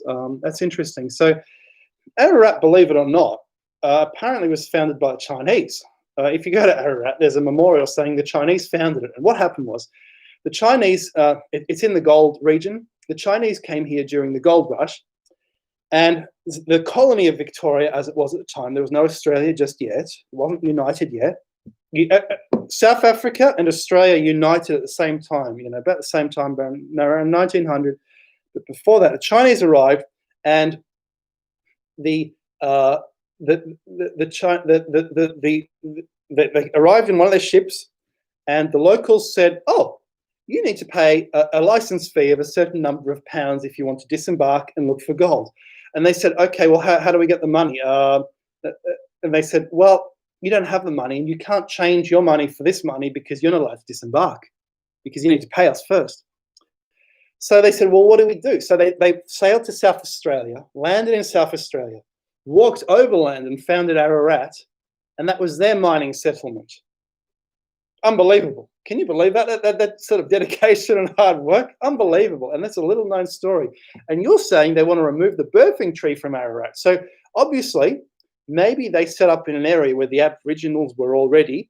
Obviously, you could say the Aboriginals founded Ararat, and that was their semi-sedentary area. That's interesting. So, King of Mexico says, was there pre-existing buildings in the west of the United States, such as bridges, churches, pyramids, Smithsonian redacted? You know what? There seems to have been something going on, because it seems the early colonial settlers actually had it easy. As Mr. 1491, the author of 1491, pointed out, there were already fields and buildings, and there were already meadows and orchards. There were orchards already in existence when the Europeans set foot in North America. Isn't that interesting? So, you know, one of the people watching my channel said she has been her family has been in America for 1,000 years, and it was actually Europeans, and these European Native Americans mixed with the other Native Americans. And now we can't tell the difference because of genetics. Obviously, you know what genetics does. We can't tell the difference, and we can't see Europeans. The phenotype is bred out. We can't see them there anymore. But why wouldn't people be following the trade winds, following Columbus, landing there for millennia and millennia and millennia? It's interesting, you know. Yeah. Okay. Yeah. Okay. Yeah. Awesome. Yes, thank you for your good mod work, Jace Ventura. What did Louis 17 do? Anyway, it doesn't matter. So, hey, Throttle Addiction says the tree at Ararat, and he's actually, was it Western Victoria? He says the tree at Ararat had no significance until they wanted to upgrade the Western Highway. It's politically motivated. So we've got both sides of the equation here in this debate. That's interesting. I never heard of this tree. That's really interesting. So suddenly this tree is very important. You know, maybe it was a kind of tree of Eden for them as well. If it's a birthing tree, it's a tree of life. You know, yeah. So ancient history criticism says that Kaaba is a black cube. Interesting. Yeah. King of Mexico says, why are scientists attempting to bring back woolly mammoths? Are they gone for a reason? You know what? I want to become a billionaire and bring them back. But I'd start a Jurassic Park in Tasmania and bring them back. I'd bring back the other megafauna. I'd bring them all back. You know, why not? And have a park be like Mr. Attenborough in Jurassic Park. Wouldn't that be amazing, guys? Wouldn't that be incredible? I'd really love to do that. King of Mexico says, is there a correlation to black cubes, Saturn, and the Antichrist? Are black cubes chronos, time manipulation? So, as we know, in Greek, as you're pointing out, chronos is Saturn, right? But that means chronos is time. Now, Saturn has a 30-year orbit. So Jesus started preaching when he was 30. So he was one Saturn old, one chronos old. This was an ancient measure of time, because and that's how it's fallen into this ancient ritual, which is quite interesting, this ancient mythology about Jesus. Because what we have about Jesus is unfortunately mythology. It's not people who are on the ground. It's mostly mythology.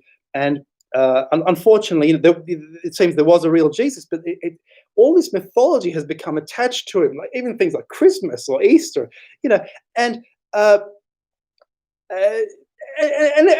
this is totally screwed up all modern attempts to try and find out anything about him, and everyone looks at the New Testament, but it seems there are actually other sources such as Josephus, which they're not looking at, which is interesting. Anyway, so you're saying Saturn and the Antichrist? Look, you know more about this than me. Please type out your theory here so people can have a read, because you're thinking about something very specific and interesting. Anyway, but yes, Saturn, Mars, very bad in astrology when they're lining up, very bad. So, and don't forget what David Icke said about it as well. They've blocked that guy from YouTube. They've blocked him. You know, they've taken down his channel. He put all that work into that, and they just take it down, just cut it off. Unbelievable. Anyway, so No Idea says the Phoenicians went to America for copper, didn't they? Maybe they did. Mitch says Vikings made it to North America. Before that, Diego Columbus. So you reckon Diego Columbus made it to America? He made the map, gave a map to the other Columbus? Calvin Silverbow says, you would enjoy exploring the works of Sir Arthur Conan Doyle. He was a prolific writer with much intrigue written about him. Now, I have read some of his amazing works, such as The Lost World, and also, obviously, all the Sherlock Holmes, and some of his other novels. What works are you referring to? It sounds interesting. You mean the spiritual works? I haven't touched it. It sounds interesting, you know. Ancient History Criticism says, how about the Electric Universe Thunderbolts of the Gods channel's hypothesis of the purple dawn of creation? That's interesting. I never heard of that. I didn't watch that. That's interesting. Greg Giza Pyramids. Yeah, he said.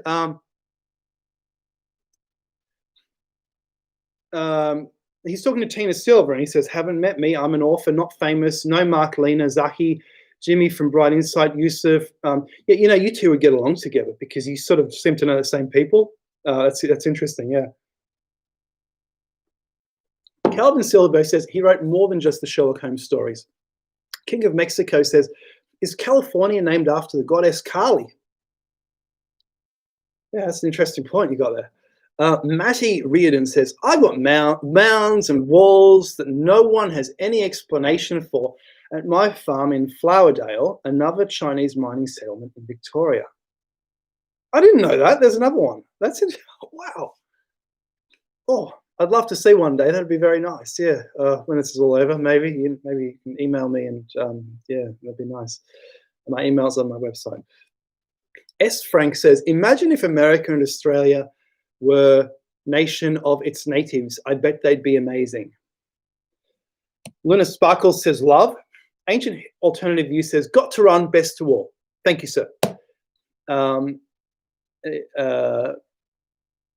Ancient History Criticism says, I prefer Jacob Brovnovsky. Who's he? Ancient History Criticism also says, later Phil, who is the name of Ancient Alternative View, is called Phil. Rel Sharp says, Jace Ventura and Charles, First Nation women gave birth to in the tree's hollow. Not everyone walked away from there. It's a burial area also. Please look back beyond 250 years into a different history. And you're quite right, Raul, because there was a civilization here in Victoria, in particular Western Victoria, so that Ararat area would be important. And I believe I found some lead lines as well. I want to write a book about this whole area. It's very interesting indeed. I think there are some north-south lead lines. There was an Omphalos in Victoria. It was seen as a centre of Victoria in ancient times. The Aboriginals who lived here may have been mixed in with the worldwide travellers who arrived in deeply ancient times and shared some of their mythology with them. And until recent times in Victoria, there was a semi-sedentary Aboriginal culture here with their own history and everything, which has been lost, unfortunately, because what happened was that the farmers moved in, and apparently we had a lot of farmers moving in who were military types, and they cleared it all out, cleared all the rocks up. You see all these endless farms, and all the rocks are piled up into piles, you know, presumably from all the old stone circles. And they even locked up many Aboriginals into camps. And there was actually a local king there were kings and monarchs in some of these parts of Western Victoria, very little known. And it seems their civilization may have been in a state of collapse as the Europeans were arriving. or caused by the Europeans arriving. There were some tribal movements, as there were in America, tribes really moving around. And you can read about this in the biography of William Buckley, who was a European, basically an escaped convict, one of the only Europeans living in Victoria in the early 19th century. And he lived with the Aboriginals for 25 years, and it's endless warfare. It's not a it seems that something has gone wrong with their civilization at that time. Anyway, yeah. So yeah. So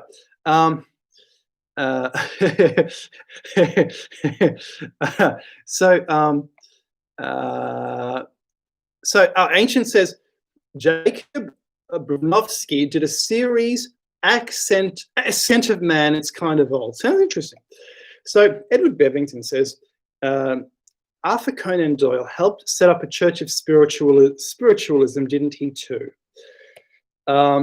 Yeah. So Calvin Syllabo says he was mixing with Andrew Cross and Tesla and all the people you're reading about now. I found a lot of interesting trails to more interesting information.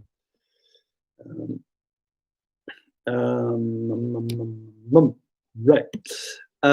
So Ancient History Criticisms, who's a very smart guy, says, I also recommend the film Koyaanisqatsi. Sounds interesting. That's an intriguing name.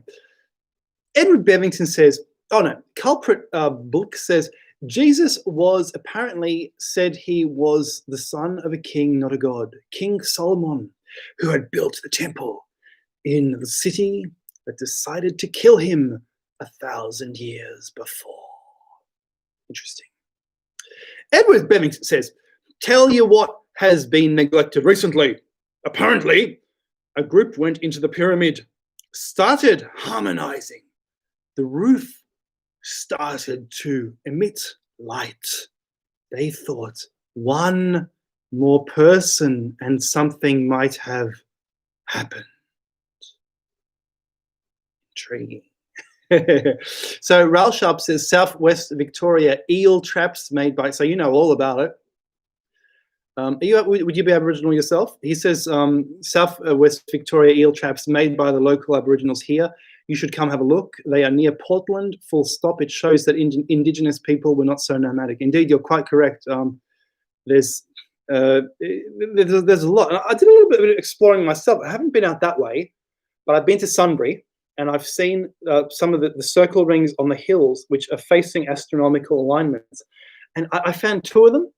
I was unable to find, unfortunately, I was unable to find a couple of them which were on the Google map because, you know, the houses on top of them and brand new houses. And you go there and there are these like recently immigrated people and they look at you like, who are you?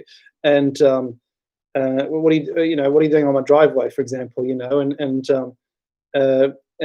these are all brand new suburbs, and you can't find this stuff anymore. The bloody construction companies have built over the Aboriginal rings, the Bora rings or whatever they were called, unfortunately, and they're gone. There's a few of them left, but they're gone, unfortunately. But Sunbury, if you look at Sunbury, megalithic hilly landscape, beautiful for astronomy. Unfortunately, it's a big fat suburb. Yeah, right. So King of Mexico is still talking about all these conspiracies, which is fine, but he asks, have you heard about the 52 Delta agents killed in underground base in Nevada, apparently by a human alien hybrid super soldier? That's interesting, right? So Lucas Bernashevitz says, have you heard about Williamson's tunnels in Liverpool?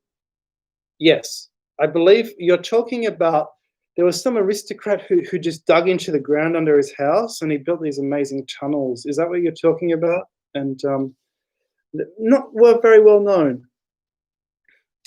So Trev's Travel Tale says, too profound, electric universe, ancient civilizations, truth, high knowledge, tan, human secret powers, anatomical gold. Yeah. Andrew Moore says, don't you just love Australian people, salt of the earth? Mary Wright says, heart. Simon says, I don't think it's a sphere. King of Mexico says, have you heard about the Iraq Oh, Mothman. Yes, indeed. So the Mothman was someone who, what didn't he did he terrorize the Hudson Valley, or was that another valley? No, it was in New Mexico. And he looks like a giant moth, right? I said, you know what? He looks a bit like Spring Heel Jack if he's a moth with a cape, who was also a kind of weird ghost. Yeah. Yeah. So ancient history criticisms asserts that the best archaeological discoveries are made by road crews law. I think you're right. Yeah, especially in Europe. Can you imagine they're digging up the road? There's a Roman road, dig it up. There's a megalithic road, dig it up. Well, you know, they'd ruin everything. Yeah. Woo. Yeah. Yeah. Jeffrey says, Charles, du bist zum Kotzen, hence your name. What are you saying there? I'm a cat? Is that what you're saying? Rel Sharp says, that's amazing you found that in Sunbury. Well, yeah, it's in Sunbury. Like I saw articles about this Sunbury. So I went there about 5 years ago, and I wrote an article about that for an astronomy magazine, which you can read if you check out one of my check out the websites, go to the links to articles. You'll be able to download the PDF of that article and have a look if you're interested and see what I did there. And it actually points to astronomy. Andrew Moore says, "What's the tapestry behind you?" It's a repro from China of a tiny section of the Bayeux Tapestry, which is a very mysterious tapestry. We don't know who made it. People in the town of Bayeux, presumably. And it says "Evenerunt," which means "and they arrived." It's like a stamp. And they arrived, like a postage stamp. And boom, you know everything's going to change. The Normans arrive. The Normans are basically Vikings who fight a bit like Romans, but with a strong cavalry orientation like the Byzantines. And they basically, you know, it's really interesting that the Saxons have their axes and shield wall, and the Normans are basically, I imagine they would fight a bit like Alexander the Great. You know, advance a bit with the infantry in front, cavalry on the sides, boom, and knock them off, knock them dead, and they're like, oh, we're surrounded, help, right? Like that. Yeah, so Lozzie Longshank said, Tina Silver says, the Great Pyramid, friend me on Facebook. Yeah. He's a very clever bloke. So Lozzie Longshank says, greed will always supersede true pursuit of knowledge, more specifically the knowledge of our origins. What straight to 213 says, good morning. Where are we at? We're talking about everything. So Mitch says, believe in Bigfoot. I don't know if you believe in Bigfoot, Mitch. Me personally, I do believe in Bigfoot. Edward Bevington says, do you see the new radar of Nessie the other day? Really? That's interesting. He says it's not bad. So I'll take you on your word of that. It's not bad. So the King of Mexico says, why are the Coso petroglyphs the same as Australia's petroglyphs? I hadn't heard of these Coso petroglyphs, but and what petroglyphs do you mean, sir? But it sounds interesting. Yeah. So Calvin Silverbow says, did you mention that Andrew Cross could have been the inspiration for Mary Shelley or vice versa? So there is a book written in the 70s called Andrew Cross, the Man Who Was Frankenstein, written by an author of many other books, apparently, fiction books. The problem, his theory was that Mary Shelley heard about or attended one of these talks, but apparently, if you look up Wikipedia, they say this theory is debunked. The guy couldn't have been Frankenstein because what he was doing was apparently a little bit too much before or after when Mary Shelley was in a certain area. And so she could not have attended his talks. But here's the thing, she could have, his so-called Frankenstein experiments were not revealed to the press until another time, I think until after Frankenstein was written. And so basically, in a nutshell, Andrew Cross was electrifying fish to keep it fresh, electrifying blood to keep it fresh, creating forcing the growth of mineralogical form of insect life, which is very strange. Yeah, so interesting indeed. James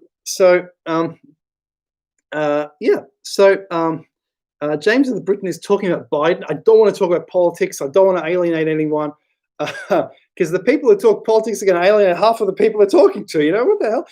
So Edward Bevington says something big in that lock. But you know what, James? I believe that everyone actually truly believes that they are correct politically. So for that reason, it's, I don't want to, offend anyone or talk bad about anyone because everyone sort of truly believes that they're right, even if they're not. But anyway. So Asahoya says the crowd said you are a puke. Oh, he called me a puke, but I thought okay, he called me a puke. Shall I say some mean in German to him? Yes, you could call him a puke Kopf. You can call him that for me, sir. Thank you. So yeah, interesting indeed. So what else? Scrolling up a bit, ancient criticism says the nubs protrusions were a manufacturing byproduct that were used for secondary purposes like language and peg and socket connections. I truly believe you're correct. It's language. And it must. I think it's an up-down language. It's a vertical language. Yeah, it's a language. It's a language, and it means something. Yeah. It definitely. If we look at sort of dot languages or string languages, we could maybe decipher that. We could start to decipher it. And don't forget, I made a video showing that the string, the Irish language is actually written on something from Asia, the Shigur idol as well, and that is 11,000 years old. So, and the Irish claim that was the original language as well. So it's there's some interesting stuff going on. We can use. Here's the thing, right? As you go back in time, you can expand your geography because people move around. So you can therefore use something from a key found in another country to explain the Inca Kipu. So you go back in time, you expand your time, you expand your geography as well. Isn't that great? So yeah, okay. So yeah, okay. So yeah, all right, okay. So yeah. So David Vin Senes says, I understand, enlighten, imagine. United Nations of YouTube, stop all conflicts. Nice. So King of Mexico says, the Siberian anthrax plague is killing caribou in the Siberian wilderness. Russia is censoring it. I can imagine it. Can you imagine Putin? Now, I actually kind of like Putin, but he, they would censor this, yeah, for sure. That's interesting. Now, someone says something interesting here. What was it? Oh, yeah, Luna says, love the casual Friday look. Yeah, you know what? I try to be formal, but, it's summer is coming. It's kind of warm in here, Oh, I switched the heater on. I can't remember. No, I don't think I did. It's warm in here. So, yeah, summer, you cannot be formal in summer. It's impossible. So I'm casual in summer. So, Culprit says, apparently the sun reversed polarity the other day, and apparently we're in for a lot of rain now. I wonder if it has something to do with El Nino. You could be onto something there, so you could be onto something. Second cup of tea, right? Yeah. So, right, okay.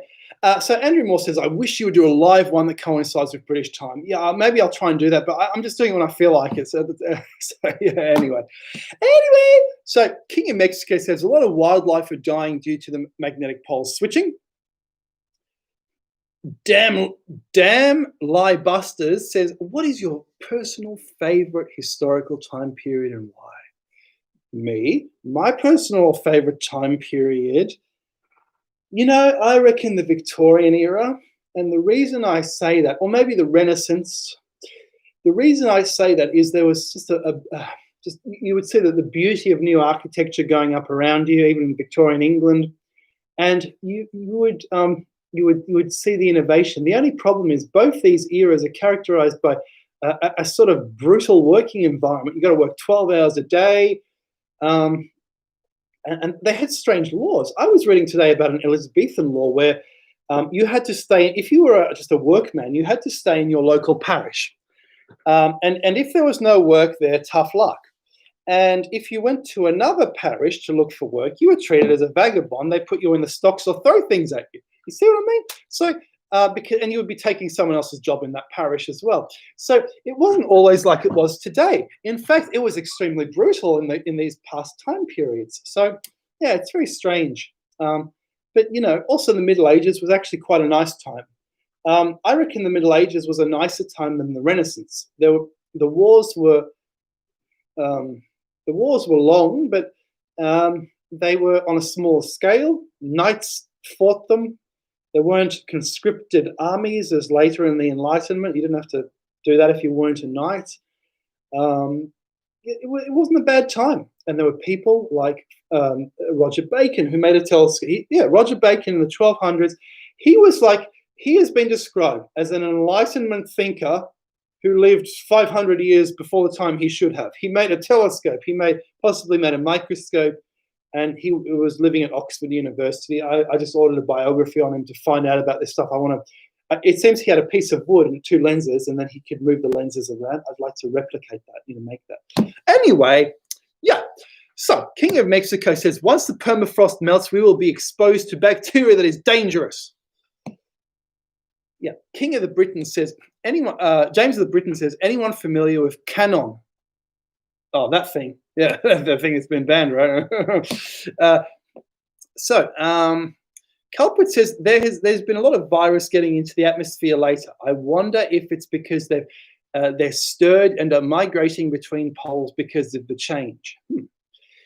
Frida Mine says Pine Gap Australia has NASCAR style peaks like Area 51. I have certain ideas. What's yours? Maya Wood says the way high spin monatomic elements benefit is because they have the capacity to curve telemetric decay of the DNA string.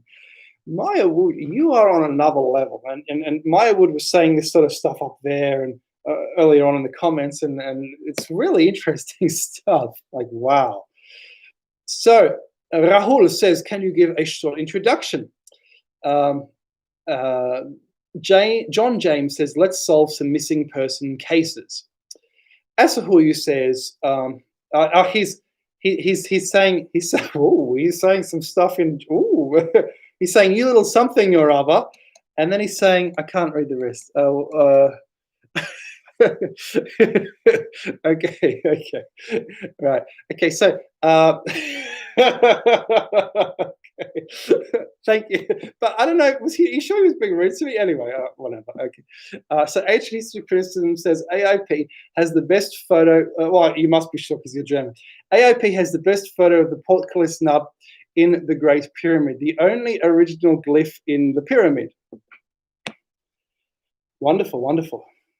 So me and AIP, we're going to do a joint video eventually on this, and we're going to discuss this inscription above the door. So look out for that. And I think I know what language it's written in, and we're going to try and decipher it. Maybe we'll do a live video and just try and decipher that, or we'll just pre-record it and put it up and have a little conversation. It's going to be very interesting. Seems to be a North African language, possibly a Libyan language. We're going to have a look at that. It's going to be really interesting. Yeah. So Ancient History Criticism is given the thumbs up. Yeah, because Jace Ventura says thumbs up. Yeah. So King of Mexico says, are mythical trolls real, or are they fairy tale insults to ancient cultures? Yeah, who knows? There seem to be some mischievous spirits, that's for sure, in ancient cultures, and they believe them, and that's for sure. And they believe they can ruin your life if you get into their fairy ring. They believe that in Ireland. To this day, if you walk in Ireland and you go to the countryside, and you will find ancient ruins, even from the Dark Ages, because the locals are too scared to go there. And they won't quarry these ancient ruins. In England, they have quarried the hell out of their ancient culture and destroyed it. In Ireland, where they are superstitious, they will not touch them. They will not touch them. They won't touch the ancient ruins. Although, they're not what they were, but they will not touch them because they think there are spirits there who will kill them to this day. So, What's Straight says, I'm an artist and science-oriented. The Renaissance was tough, but with the freedom to do whatever. Yeah. King of Mexico says, why did European historians depict vampires as blood suckers when vampire bats only live in South America? So here's the thing. There is a lost vampire lore. The only thing we know about vampires is that Bram Stoker said in a creepy part of Europe called Transylvania, he's going to send his real estate agent, who's going to be the real estate agent of Mr. Dracula, to help him secure the sale of his castle or whatever. But meanwhile, Mr. Dracula wants to take him to London to be his new servant in London, and rampage around London, killing people. Now, Bram Stoker, I've read all of his novels. Fascinating guy. His final novel, there's a strange aristocrat who's going mad and flying an electrical kite to conduct electricity experiments. It's hilarious. That author is awesome. I love Bram Stoker. What were we talking about? I can't remember. But anyway, let's continue. Right. So, Matt and Mel says, I realized you have a nice collection of drinks in front. Yeah, so I've got a few things there, just some spirits, but I'm not really a drinking person. It's for decoration. I think it looks quite nice, actually. It's quite nice. I've got a lot of books as well. Yeah. There's my Wedgwood collection up there as well, just that. And I got some drinks there. If someone ever visits, get some drinks. And I got, there's a mask that I showed in the other videos, and someone gave me a pan flute. You say pan flute? Actually a Peruvian person gave me a pan flute.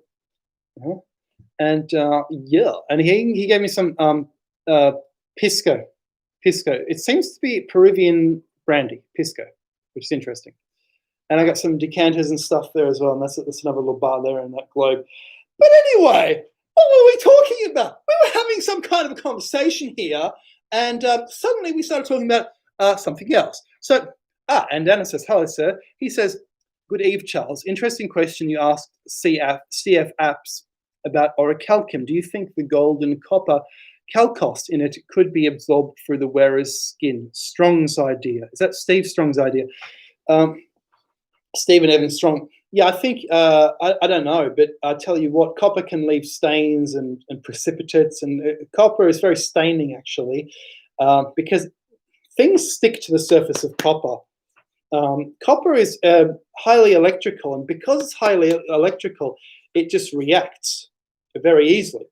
And so things will stick to it, and you touch it, you can get stained with anything, Maybe it could happen. Copper is the most electrical element there is. Copper is the most electrical element there is. So anything can happen when you're playing with copper. It's a very strange thing. So, yeah, right. Okay, so that's what we were talking about. They're finding medieval graves in Transylvania with the stake through them, and in Hungary, in Eastern Europe, in Poland with the stake through them. What the hell is going on? The vampire tradition goes way back, and I believe even from Roman times, it goes way back, stakes through the heart.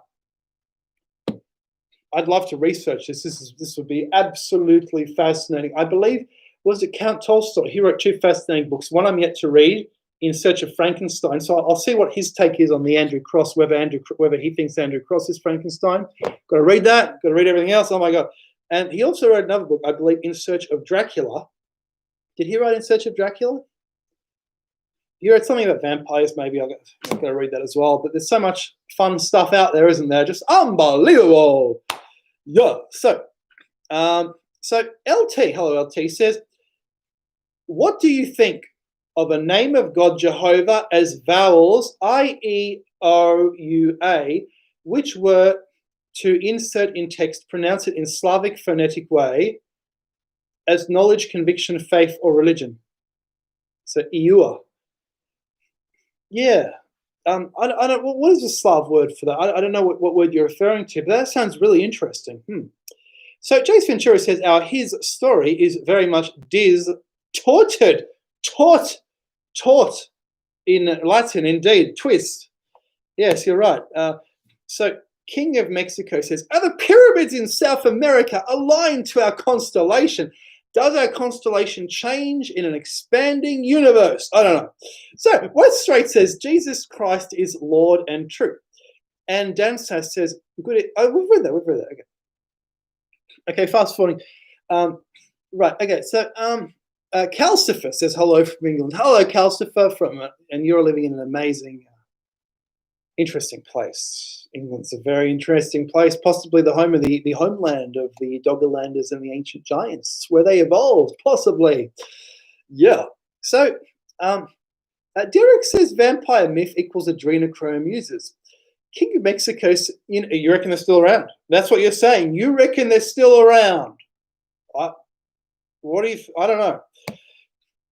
So the King of Mexico says are the dead bodies under Benjamin Franklin's house. So Benjamin Franklin was a founder of the self-help movement, one of the founders of modern electricity, one of the great diplomats who spent a lot of time in France being a diplomat. And a great he's not, you don't call him a founding father, do you? But he's a great scientist and thinker of the past. And he wrote a brilliant biography, which is actually an excellent self-help manual, which I'm yet to read. Unfortunately, I got it over there somewhere, but I'm yet to read it. And you reckon there's the dead bodies under his house because this was in the news. Now, yeah, but who owned the house at the time? Did they carbon date the dead bodies? Who really knows what's going on? Right. So Asahoya says, so you're writing in English now, and I see you're not saying any bad words there. So he says, Draculae is a history false double timeline. It's the story of a Roman evil emperor Nero, and they double tell to make centuries in the false narrative. That's very interesting. Wow. You reckon he's Nero? Dracularo. I don't know. Yeah. I don't know. What Strike says, Charles, what was your most Indiana Jones exploration? Maybe that would be in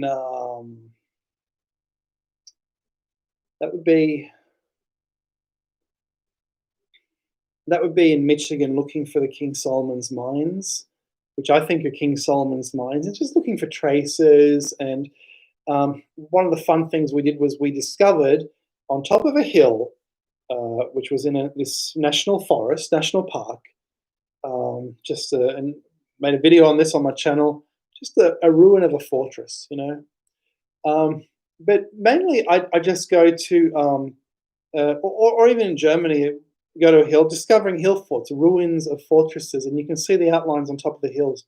But I just go to the tourist sites mainly, and at the tourist sites, these sites are tens of thousands of years old. You can actually see the ancient, what used to be there before. You can see it quite clearly, and you can imagine at least what was there before. So even at the tourist sites, you can find things. But I haven't looked for any treasure or anything Indiana Jones like that, unfortunately, because who's got a map, right? The maps are not real. Like, who does that? But you know what? The greatest discoveries come from reading books. And you correlate what one author knows with what another author knows, and they don't know the same things, and you go, bam, that's a discovery. And you say, wow, that's amazing. Yeah, there you go. So, yeah. Andrew says, give us a tour of your house. I'm painting another room. It's stuffed over there. You don't want to see it. So S. Frank says, and this is not my laptop. This is an iMac. I can't move it around. It's plugged into the wall. S. Frank says, have you ever heard of the Bistern dragon? And are dragons just pagans? I've never heard of that, sir. Yeah. So, okay, we got to fast forward. So, James of the Britons says, Ben Franklin used to do surgery on cadavers. That's interesting. For science, allegedly. Andrew Moore says, I really have to go by. See you, Andrew. Cheers. Michael Canola says, hi, Charles, just tune in. What are we talking about? Big fan of the channel. Hello, Michael. Hope you're doing absolutely wonderful, sir. And we're talking about everything, but it's kind of an electrical theme, but everything. But by the way, I've got a new channel called The Blue Moon, so everyone sub to that if you want, and we'll do experiment. Put the experiments on that. Keep the ancient history on my existing channel. It's easier that way. It's so easy. Right. So King of Mexico, who is full of ideas today, says, why is the Brazilian government covering up the Roman shipwreck on their coast? Did the Romans have trade routes to South America? Now, in what way are they covering this up, sir? Because I've heard of this 20 years ago. My geology professor said there was an ancient Roman shipwreck in Brazil. So tell me how they're covering it up. What's going on? What's happening there? Just tell me all about it. So Calcifer says, I like the tapestries. Nice. Jace Ventura says, getting run over by Boulder in Colorado. Throttle Addiction says, why is there a universe? There is a universe because there are a set of electrical laws which were set into motion in primordial times, and the universe is the natural conclusion of all the laws being followed together intricately.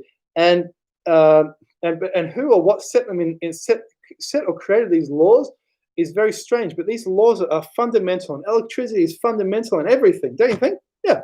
So Apocalypse J says, why do deep holes into the earth sound like the gates of hell, as well as the sounds of Saturn? Because the Saturn sound is a kind of white noise, and if the hole is very deep, it would be generating white noise, would it not? I don't know. Damn Lie Busters says, Doggerland, we know it's named after the type of Dutch fishing, but really, that fish that area, but do you know what the Dutch word actually means, Dr. C? Please tell me. Please tell me. I want to know. So, King of Mexico says, if the human body is made of 70% of water, what does the moon affect our bodies, since the moon affects bodies of water? I don't know, but I've seen statistics that full moon makes women go crazy, and a day before the new moon makes men go crazy. And I've spoken to nurses, multiple nurses, and I've asked them this question. I've said, is it true that full moon days you get crazy patients? And they all tell me, yeah, we try not to work on those days. We try and get time off because psychos come in. You know? So isn't that interesting? Yeah, right. Yeah. So there is an effect on the brain, that is for certain. So yeah. So yeah, okay, so let's go up a bit because running out of comments at the bottom. So King of Mexico also said, why did people survive the catastrophic floods? Did they hide in terraformed mountains or in underground cities? I don't know. What do you think? Yeah. So, right. So, Lapis Philosophorum says the Egyptians used humans under electric charge like machines. Shramping? You mean shramping chisels, lol? What do you mean? You mean chamfering? Anyway, that's a very interesting. I believe Egypt had a mechanical power network in historical times, and they used this for manual labor, just as Europe developed a mechanical power network, and I believe Asia as well. Just after the Renaissance, and even in the Middle Ages, we had a mechanical power network driving mines and things. So what that means is water wheel here, bit of wood going backwards and forwards here, mine over here, or mine machinery, or even sawmill over here. And we know the Dutch actually ruled the world because they cut wood with sawmills, unlike everyone else building ships. So they could build ships for this cost, and they dominated the Baltic trade, which reduced it to that cost since all the wood came from Eastern Europe. Meanwhile, if the English want to build a ship, it costs that much, that much money. So that's how they easily built a great empire, which the English then said, that's my empire. What happened was, it's funny. The Portuguese Empire seems to have turned into the Dutch Empire, and the Dutch Empire seems to have been acquired by, firstly, Japan, the Indies, but then the English. So the English took over like most of the Dutch Empire. The Japanese tried to take some of it, and that didn't work because everyone else said, no, we don't want the Japanese to be colonialists. No, they're not allowed. Yeah. So Jay says, Charles, you're answering some really interesting questions. You're going to be Oz's Sadhguru eventually. Thank you, sir. I'm sure. Back at you, sir. Right. So King of Mexico says, imagine if you can download your consciousness into water. You're talking about this Japanese. Now we're talking synchronicity. You're talking about the Japanese guy who talks about this, aren't you? So, look, I'm a Jedi. Says, would water running under a pyramid and coiling the pyramid in copper make a battery? Maybe. Maybe. That would be. Yeah, it would actually, because I'm reading about experiments in the Singer book of electrochemistry where he talks about a cone of sulfur being electrically charged. You melt the sulfur, you put it in a wine glass. Suddenly, that becomes almost like a battery, because the sulfur is a different charge to what the glass is, and that becomes an electrical entity. It's interesting.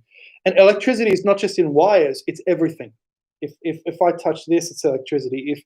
If I drink tea, it's electricity. Everything is electric. All chemical reactions are electric. It's driving the universe. Yeah. So, yeah. So, what Straight says, how about the Enkidu War of the Gods during the Noah flood? Yeah, interesting. So, King of Mexico says, apparently a lot of mummies are super radiated. That's why they're wrapped heavily. Asahoya says, they used electrical convulsions for the people. For example, in Shizzleworks, it was worse. Michael Canella says, hi, I'm fascinated with the ancient Hindu religion right now and the many mysteries, like how they seemingly understood the Fibonacci sequence 1,000 years before we discovered it. Yes, indeed. Well, here's the thing. Here's the thing. Ancient India is based on a lost high-tech civilization, because everything in Hinduism says this. Everything. So it's that's why they know the importance of the Fibonacci spiral. Yeah. So so Gitmo Holiday says, now we Dutch are taking over the DJ world. Are you? That's interesting. Right. So so Philip Costas says Sin Elmo's fire. King of Mexico says, was the Sphinx of Egypt originally a jackal? I wish we had a time machine to find out. Gumby says, hey, brother, love your work. Thanks, Gumby. And pass the love on to Gumbo and Spike. Was he called Spike? And what was the mermaid called? I don't know. That was an amazing cartoon, wasn't it? I'm talking about one in the 90s. So Michael Canella says, I'm particularly interested in their use of frequencies, chakras, and crystals. It really suggests high lost civilization. So Luna Sparkle says, Cambodia is amazing. So Gumby says, ancient robots of India. Yeah, I believe so. So Greek mythology is full of ancient robots, and the Greeks, a large component of the Greeks and Italians are Easterners. There are lots of Italians who actually look a bit like Indians, to be honest, or Iranians. They have this Eastern look about them. And I've always thought of the way the Romans carry on with the slavery, the brutality. It's not a Westerner thing, but it's something that's always been in the East. Easterners have a tendency to, their way of carrying out things is the ends justify the means. Don't worry too much about it. Like the Russian way, or in other areas in Asia, it's like, don't worry about the people, worry about the result. Whereas in the West, the values are kind of the other way around, where they have a strong personal value. The people are often more important than the politics, but that's not. I don't think that's ever been the case in the East. To be honest, like, when has that been the case in the East? Never. That's when. Right. So, So S. Frank says, teach us of Arthurius Charles and bring your trusty pen. I think he was an ancient ruler of the great high-tech civilization, King Arthur. So ancient history criticism says the Sphinx was a building that turned into a statue. We'll probably wrap up in 10 minutes, guys, because it's getting late here. It's 11 p.m. So I'm a Jedi says, could the Indus civilization and the Soltrians have destroyed each other in a nuclear war? Well, maybe. Michael Canella says, my dream to visit Angkor Wat. I'm going to write a book. I don't know. I was thinking about Machu Picchu. I'm going to write a book, Machu Picchu, the Irish monastery that fooled the world. But as for Angkor Wat, do you think it's Egyptian? What do you guys think about that? Like, it's a bit interesting. Do you think Egyptians founded it? It's like a pyramid. It's a pyramid. And on top of this, it's like a megalithic pyramid that someone plonked Buddhist statues onto. It seems to have been there before the Buddhists. I reckon the Buddhists just put the statues on top of an earlier pyramid. But yeah, Angkor Wat, wow. Oh my God. It's in Sumatra, isn't it? Like, not many people actually travel from Australia to Indonesia. Like, who travels to Indonesia? Everyone only goes to Bali or Thailand or Europe or USA. That's it.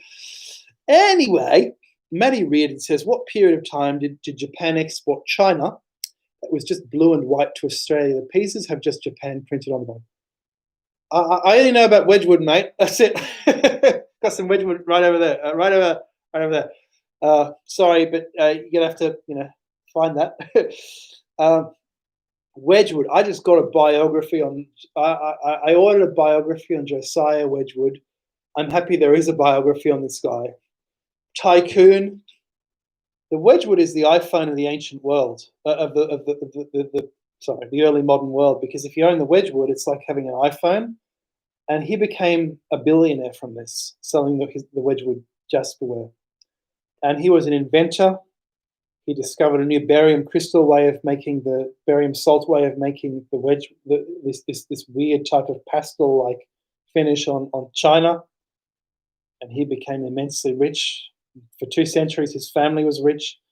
But in the 20th century, they shifted their factory to Indonesia, and I believe they still write "Made in England" on the bottom. It's annoyed a few people, and didn't help them. They went bankrupt 10 years ago, and they're taking over by some private equity venture capitalists. And now no one cares about that kind of thing anymore, because now it's an iPhone, isn't it? Isn't that weird how it changes? Anyway, so Derek says, do you ever watch Jimmy from Bright Insight, or he's off for a fortnight in Egypt? He's off to Egypt. Everyone's heading off to Egypt lately with these ancient mysteries channels. I want to do that as well, actually, just for fun, before I start my 9 to 5. But yeah, just to have a look at Egypt. We're not allowed to travel out of Australia because we have the view that the vaccine will be successful, and once it's successful, we can be vaccinated. And other countries are taking the view that there might not be a vaccine at all. And Sweden's taking the view that we're not waiting, just whatever, anyway. But we're very Asian here in Australia. We're acting like China, like just locking it down, and because we have a lot of Chinese as well, we're just acting like China. Yeah. So what Straight says, thank you, Charles. God be with you, and you, sir. So Jace Venturi says, getting lost in deep seas. Anchor what? Anchor what? S. Frank says, so is Excalibur a lightsaber? Well, isn't it technology? If he's striking down tens of people, or 300 people on one battle or something, that's technology. That's a gun. How does a sword culture describe a gun? Maybe as a sword. I don't know. To me, it is very. Gitmo Holiday says, to me, it is very strange. The eastern part of South America seems to be almost archaeological, barren ground, Argentina, etc. Why wouldn't the Inca be interested in that area? Indeed, you're right. Why wouldn't the Inca be interested in that area? And it looks like I reckon Pacific travelers colonized Eastern Australia and they screwed everything up. The climate change was screwed up. Yep. So, King of Mexico, who has made some very extravagant statements this evening, now says, was there a giant pentagram engraved in Kazakhstan? Well, that's interesting. Right. So, Look, I'm a Jedi says, have any secret societies preserved esoteric knowledge of past tech civilizations? Yes. The Rosicrucians have, for one, and the Masons have, two. According to Uriel's machine, they have discovered that the Masons have very plausible ideas in their little Masonic culture, which plausibly could be conceivably very ancient and complementary to existing knowledge of the ancient world. In addition, remember, we looked at the 1771, the original Britannica, written by a Scottish people who were basically must have been Masons. And they actually don't reveal too much, but they say the Masons claim their society is, I believe, what it was, several thousand years old or many centuries years old. And that cannot be, according to modern Wikipedia on the Masons, in which case they say, well, it kind of evolved out of guilds and No, according to the original Britannica, it's a secret society going way back. It's not evolving out of anything. Right. Yeah, okay. So King of Mexico says, how's the pyramid off the coast of Japan submerged by so much water? Jace says, good on you, Charles. Thanks for doing stream growth. Thanks so much for watching and for moderating as well. He got rid of, I believe it was James. He got rid of James earlier. James has been interested in me and in trying to correct me and Bright Insight. And it's, and he has been getting up to all sorts of shenanigans. So he had a channel criticizing me and Bright Insight. I never got around to watching a single one of his videos because that would have just been what he wanted. So I didn't do that. Yeah, he obviously didn't agree with me and Bright Insight. But we made him delete it. So he's gone. And maybe he came back today with a few accounts which I just blocked and Jace muted or whatever. But that's interesting. You know, the stalkers don't quit. You know. But that's okay.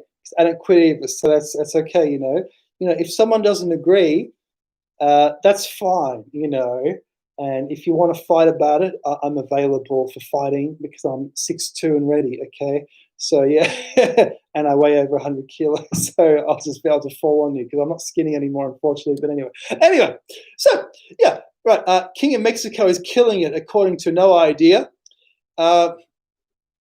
King of Mexico also says zombies are part of the human collective consciousness. Yes, King of Mexico, you're amazing to know. Ancient History Criticism says Templars have. Damn Lie Buster says, Dr. C, do you think the carvings at Dendra Hathor Temple represent high technology or light bulbs? Yeah. And someone who posted earlier put me onto this. That's why I made the video about this temple. She put me onto this to make the video about the temple because in that temple with the light bulbs are vultures. So she believes, and therefore I believe, that this was a temple of flight in Egypt. And you have to understand, the Egyptian, the Göbekli Tepe, the Etruscan, it all comes from Hinduism. So it all comes from this ancient astronaut culture, eventually, if you go back far enough. And the Hinduism, it's called Hinduism, which means Indianism, I suppose, but all that means is stone. It's their stone. There was a reaction against Buddhism, and they switched back to Hinduism. They said, enough of this depressing, wrist-slitting Buddhism rubbish. Let's just worship the gods like we used to do. You know, put a bit of bit of animal blood here next to the statue, bit of meal for it. Waft some smoke onto it, you know. Forget all this stuff about living in the monastery, you know. So they reacted. There was a revolution against Buddhism in India, and they went back to how they were in the Stone Age. And no other country has a religion as old at the moment as India, which is very interesting. Maybe China, some of their rituals are also Stone Age. Yeah. So none of your business says my head has grown 3 sizes. Lapis Africa says the light bulbs are glowing fluids, at least in Tartaria. Lol. Ancient History Criticism says, agreed throttle addiction. The tunnels and water erosion could indicate more practical usage before being turned into a statue. Yeah, maybe they use that to build statues. You're right. What else? What else is up here? I don't want to miss anything from King of Mexico because he's, really good. He says, is the game of chess a Masonic game? Do other cultures have chess? It's a worldwide ancient game. And we've shown on the channel, it goes back to the Stone Age. I'm going to write a book called Games of the Gods eventually to describe this. It's a Stone Age game. It's worldwide. Throttle Addiction says, I think the Sphinx was originally an elevated point which served as a survey datum when building the Giza complex. It was later shaped as an icon of cultural significance, then changed again. Apocalypse says, great chat, loved it. Thanks to everyone on Charles. Yeah, I'll probably end it. I don't want to end it though. It's so nice. But it's getting late. Right. Jay says, got your back, mate. Yeah. So Ralph Sharp says, good session tonight. Thank you very much. Great questions and answers. Psst, no bollocks here. I'm a female. Green. Toot, toot. Good night. Oh, cool. Awesome. King of Mexico says, why are witches... I want to keep going because King of Mexico is so good. Why are witches depicted flying with brooms? Are they manipulating the kinetic chi of their body? Why are they flying with brooms? Maybe a comet? It's a comet, right? A broom is a picture of a comet. And you're saying, are they manipulating the kinetic chi? You know, that's more chi than the Qigong practitioners use. They can set a newspaper on fire, but flying is another matter. Lloyd Share says the Masons can get lost. They can't even do simple things like make websites. You're right. Have you ever been to a Masonic? There are some Mason websites, and they're very elementary. And I've met some Masons in a Masonic temple, and because it was an open day, it wasn't anything Masonic. It was literally an open day, and they are like, they're shysters. They're just shysters. They're in it for themselves. They're not people you really want to know. They're people you would have to work with, but you wouldn't want to socialize with, right? But I'm not saying all of them are, but many of them are. They just came across that way. The personalities aren't the greatest. So Damn Liebuster says, Dr. C, do you think the carvings at Dendara Hafer Temple represent high? Oh, no, we've read that already. Okay. So Lapis Philosophorum says, most important on Machu Picchu is the higher mountain in front of the town. The big Inca always lived at the higher place. That's right. And do you know that if you turn that mountain, it's a face. If you turn it that way, it's an eyes, nose. It's interesting. Yeah. So ancient history criticism says, Axum Ethiopia is made with the ancient high tech. Just look at the obelisks. Right. Jason True says, thumbs up the stream, guys, especially if you love questioning what we were told. That's right, because what we were told is completely wrong, because the books have only been around for 500 years and there are only certain publishers. And until very recently, if you want to publish something, you cannot. You need to go to 20 different publishers, find a publisher, find someone who's willing to take a loss publishing your stuff that no one's interested in. And then no one's going to read it anyway. That book is lost. You want to buy it today. It's on eBay for $300.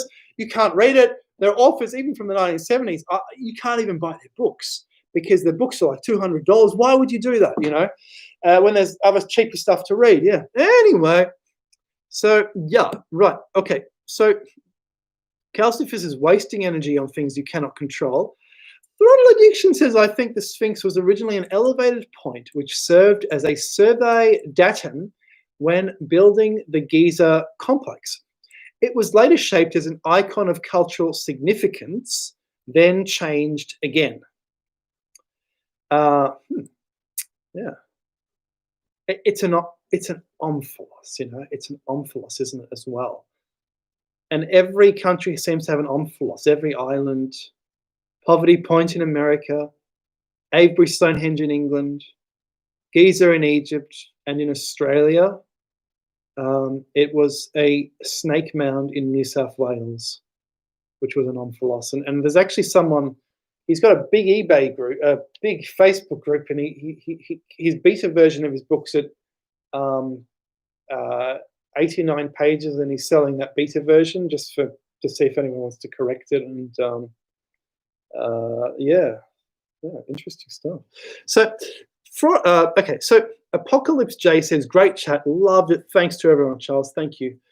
Look, I'm a Jedi says, I doubt many of you could last a minute in a. No, I can't fight. I don't want to. It's stupid.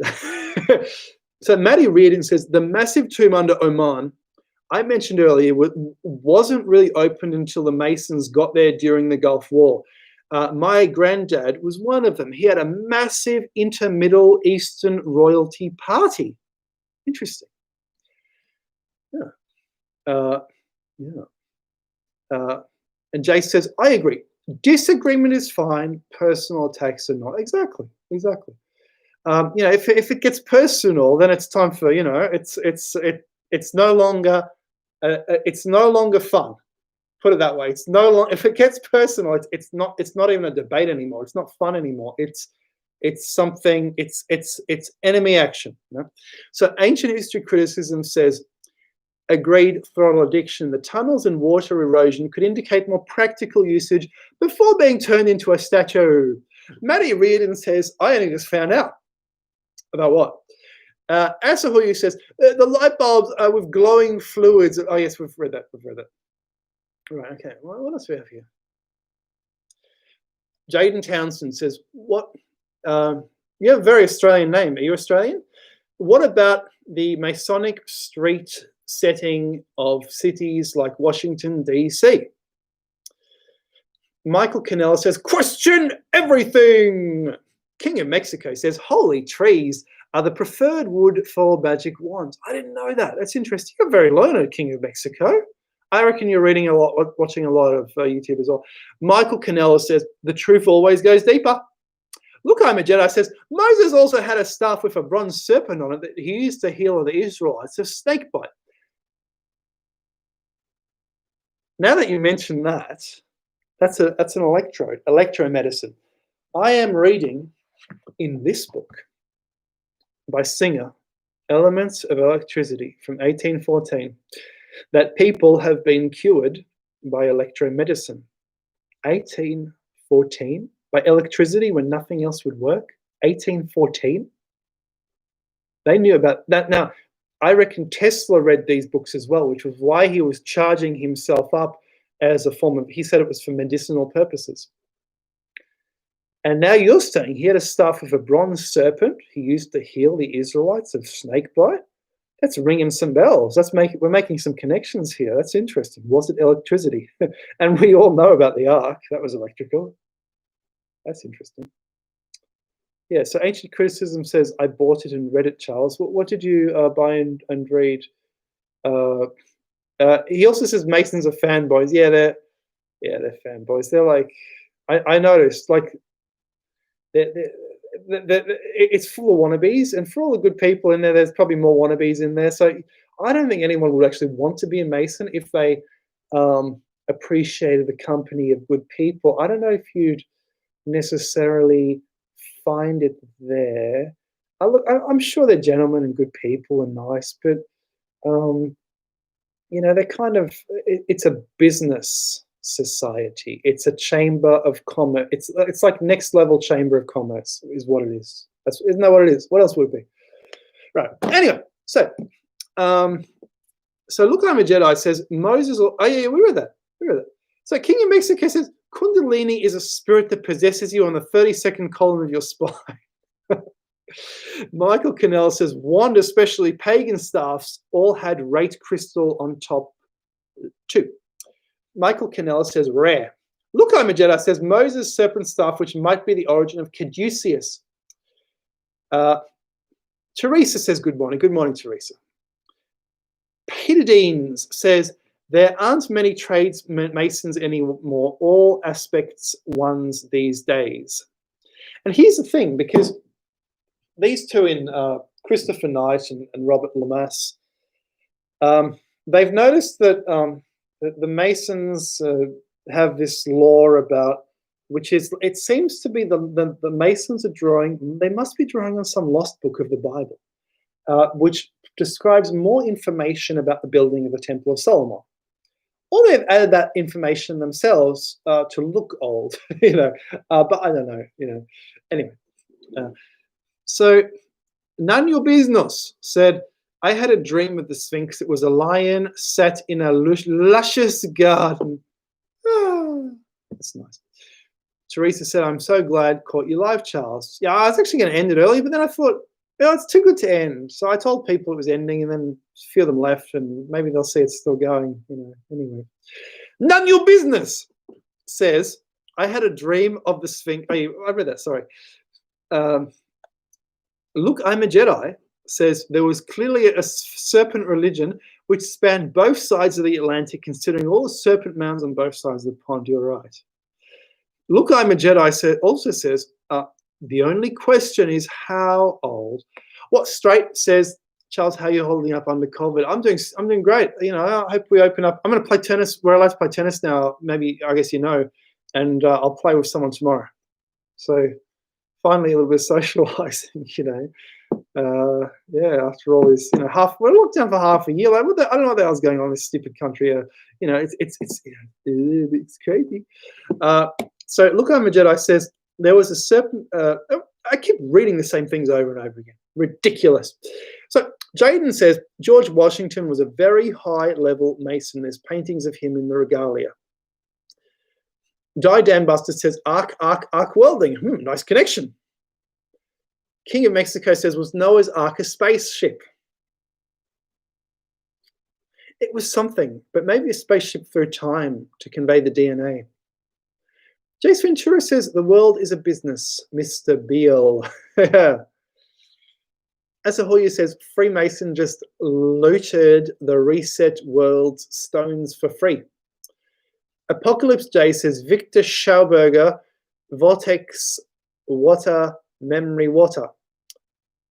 Ancient History Criticism says, Temple of Solomon has nubs. And he says, Masons can't build with nubs. Oh, you're right. They don't build with nubs. Like did they build with nubs in the medieval period? Not really. And they were Masons. That's where the Masons supposedly came from. Throttle Addiction says, Hope Sunday brings you more freedoms, maybe some field trip videos. King of Mexico says, why did Alistair... What's happening on Sunday? Are we opening up? King of Mexico says, why did Alistair Crowley and Jack Parsons have rituals in the Californian desert? Jack, I didn't know he was in America. Crowley, that's interesting. I'm going to have to get his bio. I don't know if I have his biography or not. I think so. Jack Parsons is the godfather of rocket science.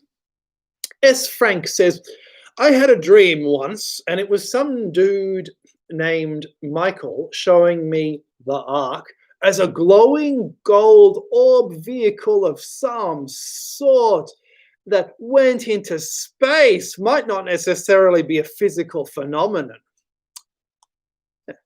And he says, and they had Ron Hubbard too. Yeah, Ron Hubbard, this is interesting. So Ron Hubbard actually hung out with many of these people who were doing the conjuring, the black magic.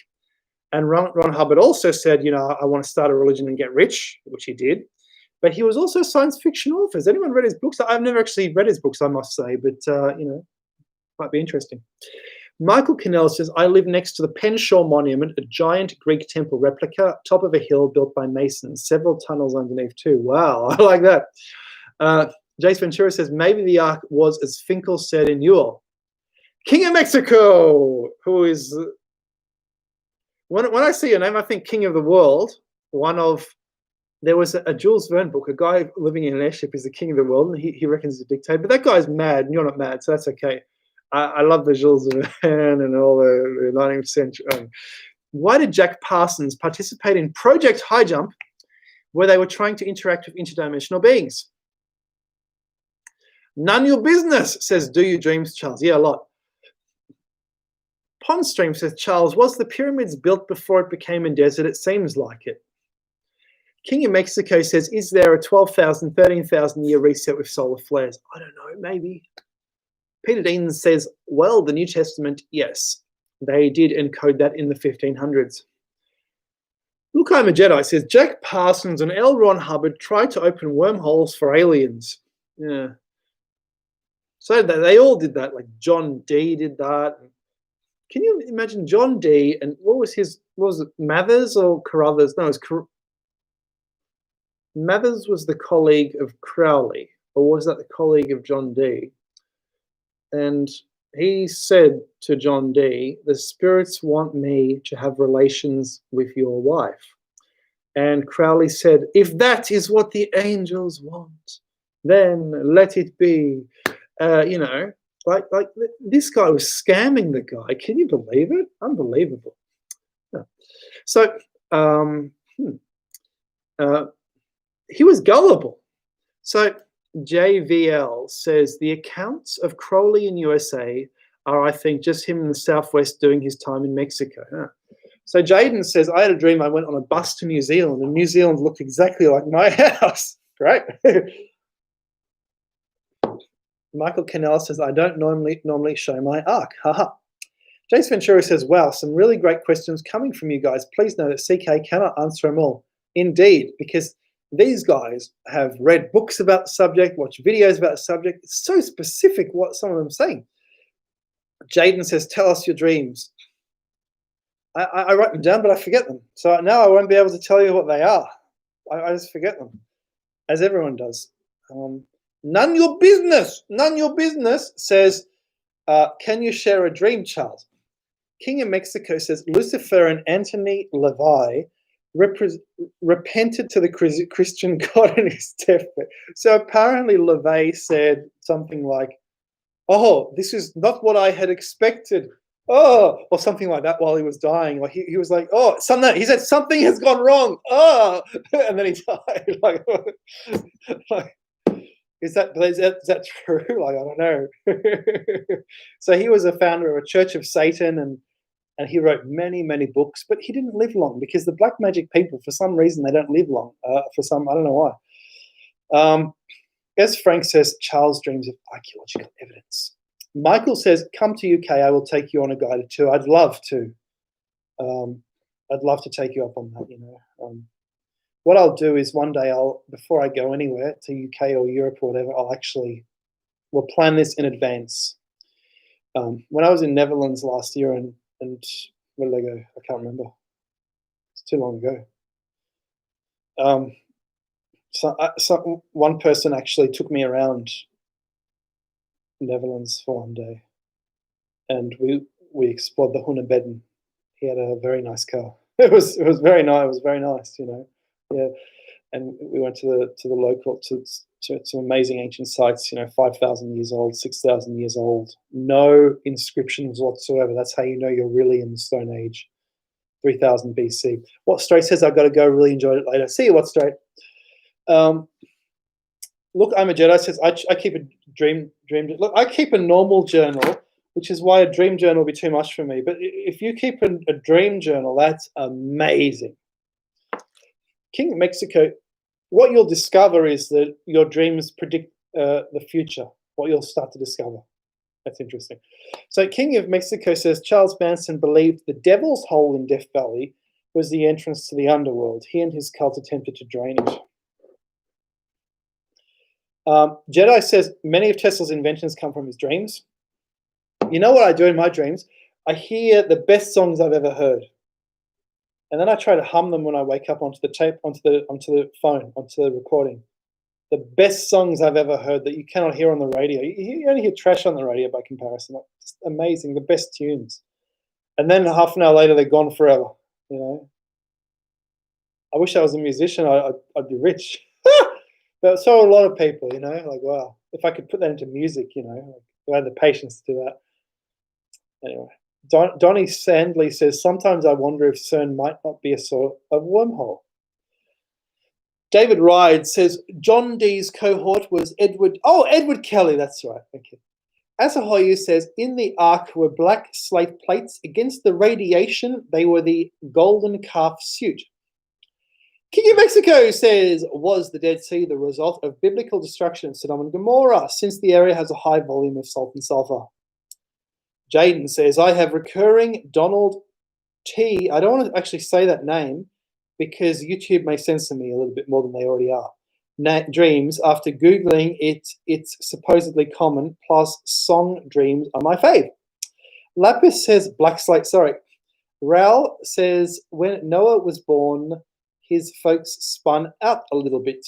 At first, they thought there was something wrong with him because he was the first white person they had ever seen. Jaden says, I also have a dream last night. I vomited up a bunch of frozen dumplings. That's fascinating, James. Jaden. Look, I'm a Jedi says, Doc Chuck, if only you could write your dream songs, you could be a rock star. Yeah. Woo! Evan says, I met Thor in a dream once. Wow. Ancient History Criticism says, I could see Charles playing electric guitar, keyboard, organ.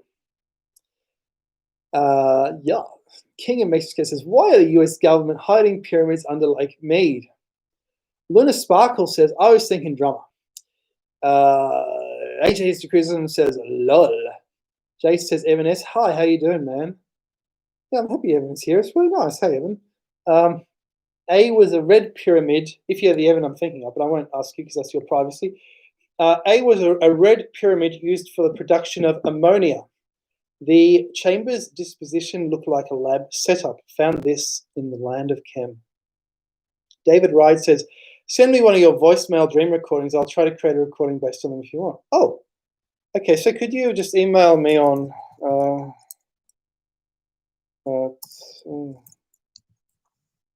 and I'll just so I have your email so I can do that one day. Yeah. Yeah. So